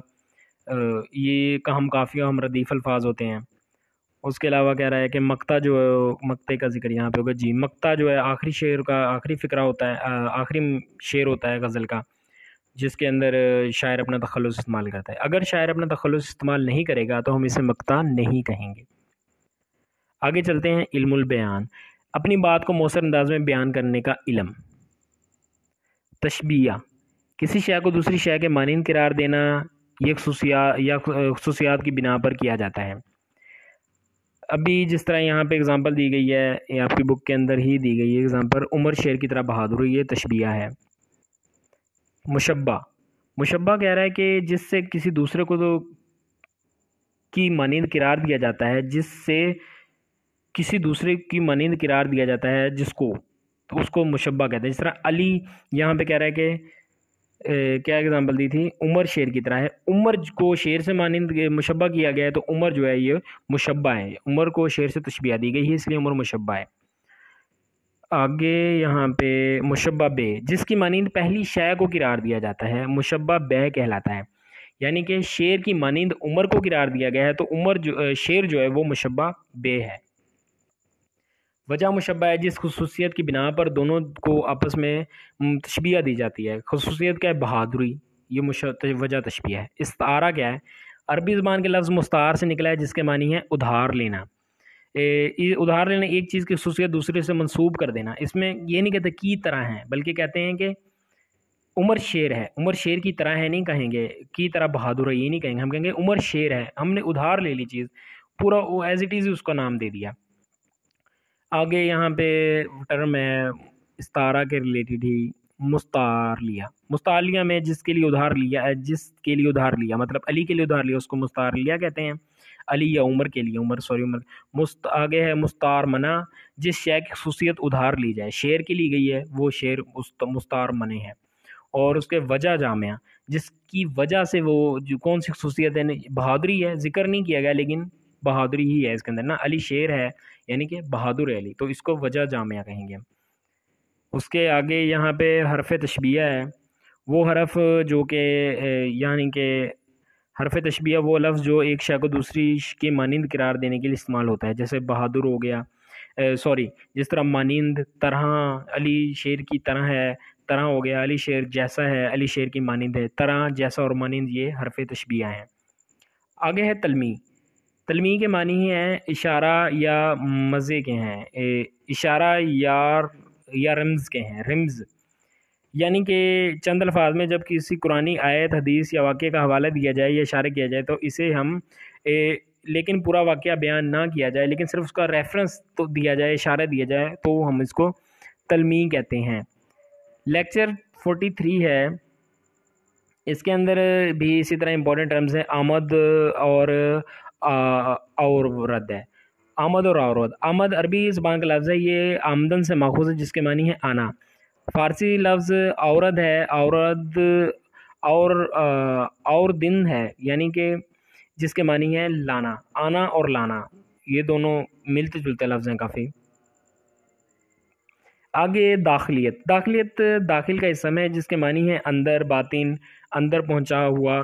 ये मैं यहाँ से भी पढ़ रहा हूँ, हाईलाइटेड पॉइंट, पहुंचा हुआ के हैं। अदबी इस्लाह के तौर पर दाखिलियत का मफ़हूम यह है कि कलाम में ज़ाती वारदात और कैफियत, नाजुक एहसासात और लतीफ़ जज्बात को पेश किया जाता है, उसको दाखिलियत कहते हैं। आगे खारजियत, खारजियत खारिज का इसमें सिफ्त है और दाखिल की ज़िद है, यानी ऑपोजिट कह सकते हैं आप। यानी खारजियत के मानी है ज़ाहिरदारी, ज़ाहिरियत या बाहर पर जोर दिया जाता है, बैरूनी चीज़ पर जोर दिया जाता है। इसके अंदर तो हुस्न की तस्वीर कशी की जाती है इसके अंदर किसी की। आगे तहकीक, हकीकत निगारी। हकीकत निगारी बहुत सादा इस्लाह है, अगर आप इसके मानी पूछे जाएँ तो आप बआसानी बता सकते हैं कि अमूमी तौर पर बात की जाए तो वो तहरीर जो शायरी जिसमें हकीकत का बयान हो, जिसमें ख़यालात ना हों बल्कि हकीकी चीज़ों को बयान किया जाए, हकीकत निगारी कहते हैं इसको। आगे ईनियत है, ईनियत बुनियादी तौर पर एक फ़िल्सफ़ाना इस्तिलाह है। उर्दू में ईनियत की इस्तिलाह अंग्रेज़ी इस्तिलाह आइडियलिज़म के तर्जुमे के तौर पर इस्तेमाल किए जाते हैं। ईनियत का लफ्ज़ ऐन से निकला है जिसके मानी जौहर, हकीकत या ज़ात के हैं। यहाँ पे आखिरी सबक 44 है, आखिरी मैंने इसलिए कहा क्योंकि 45 के अंदर कुछ भी नहीं है। जो पूरे 1 से लेकर लेसन 44 तक हमने डिस्कस किया था उसको डिस्कस किया गया, उसके अंदर उसको यानी कि उसका रिव्यू है एक, तो 44 ही हमारा आखिरी लेसन है। रमूज़ औकाफ और जुमले की साख्त को हम देखेंगे। सबसे पहले देखते हैं रमूज़ औकाफ क्या है। रमूज़ औकाफ रमज़ की जमा है, रमूज़ रमज़ की जमा है जिसके मानी इशारा करना, और औकाफ वक्फ की जमा है जिसका मतलब है ठहराव। वो लामत जो एक लफ्ज़ या जुमले को दूसरे से अलग करती है रमूज़ औकाफ कहलाती हैं। यहाँ पे हम इनको देखेंगे, बहुत ही सिंपल और आसान है। पहली है ख़त्मा, यानी फुल स्टॉप है। ये फुल स्टॉप जुमले के आखिर में इस्तेमाल होता है जब जुमला ख़त्म हो जाता है। सकता है, यहाँ पे सकता लंबे जुमले को पार्ट्स में तकसीम करते हैं, मतलब जिस तरह 3-4 चीज़ों का इकट्ठा जिक्र किया है ना, सूबों का जिक्र किया है, पंजाब, सिंध, बलूचिस्तान और सरहद या खैबर पख्तूनख्वा कह लें। पंजाब, सिंध और बलूचिस्तान के दरमियान हम ये ख़त्मा का सकता का साइन लगाएंगे। उसके आगे है ख़त्मा, वक्फ़ा। वक्फ़ा ये भी लंबे जुमलों को ख़त्म तकसीम करता है, लेकिन ये सकता की निस्बत ज़्यादा ठहराव होता है इसके अंदर, यानी कि एक तो जुमले का एक छोटा सा पार्ट होता है, एक लफ्ज़ के 2 लफ्ज़ों के दरमियान नहीं आता, ये 2 छोटे छोटे जुमलों के दरमियान आता है। राब्ता है, यहाँ पे आप डिटेल पढ़ सकते हैं, इसके दिया हुआ है जहाँ पे ये आपके सामने एग्जांपल्स जो दी हुई हैं। राब्ता है, ये साथ से पूछा जा सकता है पेपर के अंदर, ये दोनों पॉइंट्स दिए जा सकते हैं कि अलामत दे के पूछा जा सकता है ये कौन सी अलामत है। राब्ता की है किसी का कॉल नकल करते वक्त या किसी की बात की तफसील बयान करते हुए। अजान शुरू होगी व्यूअर्स, लेकिन वीडियो कंप्लीट होने लगी है तो मैं जल्द से जल्द अजान ख़त्म होने से पहले पहले वीडियो कंप्लीट कर देता हूँ अपनी। राब्ता किसी का कॉल नकल करते या किसी की बात की तफसील बयान करते हुए देना, मतलब मिसाल ये है कि इरशाद रब्बानी है, इसके आगे हम राब्ता लगा देंगे, या फ़लाँ बंदे ने फरमाया, राब्ता लगा देंगे। आगे लफ्ज़ है तफसीलिया। तफसीलिया किसी किस्म की तफसीलात का आगाज़ करते वक्त ये अलामत इस्तेमाल की जाती हैं। बजट की तफसील हो गई, बजट की तफसीलात ये हैं, या खसूसियात मंदरजा झैल हैं, इसके आगे तफसीलिया लिखेंगे। सवालिया, हर सवालिया फ़िक्र के आखिर में ये अलामत लगती है सवालिया की। नदाइया फ़जाइया या इस्ताजाबिया, यानी कि नदाइया का मतलब आवाज़ देना, फ़जाइया हैरानी, और इस्ताजाबिया यानी खुशी, नफ़रत या अफसोस। जब इन चीज़ों का इज़हार किया जाता है यानी वाह, तो हम ये अलामत इस्तेमाल करते हैं। उसके अलावा यहाँ पे वावैन है, किसी इबारत को हू बहू एज़ इट इज़ ही हम नकल कर देंगे, तो वहाँ पे कहेंगे कि फ़लाँ बंदे ने ये कहा है, उसके अल्फाज हैं, तो वावैन लगाएंगे उसके इर्द गिर्द हम। आगे यहाँ पे जुमले के अज्जा हैं, कह रहा है कि फ़ाइल, फ़ेल, मफ़ूल और सिफ़्त ये जुमले के अज्जा हैं। उसके बाद आगे कह रहा है कि इसमें ज़मीर वो इसम जो असल इसम की जगह इस्तेमाल होता है, मसलन असलम आया, ये वो आया, वो जो होगा वो इसमें ज़मीर होगा। आखिरी है, इसमें ज़मीर की हालतें, जमा मुतकल्लिम में हम है, वाहिद हाजिर तुम, जमा हाजिर आप, और वाहिद गायब या जमा गायब हो तो हम वो लगाएंगे। MCQ के वाले से इंपॉर्टेंट है, शॉर्ट क्वेश्चन में भी पूछा जा सकता है। लेसन होगा व्यूअर्स कंप्लीट आपका। लेसन 45 के अंदर रिव्यू डिस्कस किया गया। मैं उम्मीद करता हूँ कि आपके लिए बहुत ज़्यादा हेल्पफुल होगा। मैंने अपनी पूरी मेहनत की और काफ़ी ज़्यादा मेरा टाइम भी आपको पता है लगा है इसके साथ, आपको लोगों के लिए हेल्पफुल साबित होगा। कमेंट मुझे ज़रूर कीजिएगा। आपको दोबारा बता दूं, अगर कोई आप लोग चाहते हैं कि इसके शॉर्ट नोट्स लेना चाहते हैं तो डिस्क्रिप्शन में फेसबुक पेज का लिंक है, जहाँ पर जाएँ, मैसेज करें, मैं आप लोगों को सेंड कर दूंगा। उसके अलावा अगर आप लोग फिर कोई बंदा चाहता है कि वो 45 सिर्फ 25 लेक्चर देखना चाहता है, 25 नंबर लेक्चर, तो कमेंट्स के अंदर मैंने पिन किया होगा कमेंट को, उसके अंदर हर लेक्चर के आगे टाइम मेंशन होगा। आप उस टाइम को, कौन सा लेक्चर किस टाइम पे शुरू हो रहा है, उस टाइम पे क्लिक करेंगे, वो वहाँ पे वो लेक्चर आ जाएगा, यानी कि वो लेक्चर वहाँ से स्टार्ट हो जाएगा। जल्दी मिलते हैं अपनी नेक्स्ट वीडियो के साथ। मुझे पेपर के बाद कमेंट ज़रूर कीजिएगा कि आपका पेपर कैसा हुआ, मेरी वीडियो कितनी हेल्पफुल थी। जल्दी मिलते हैं नेक्स्ट वीडियो में। टिल देन टेक केयर, अल्लाह हाफिज़।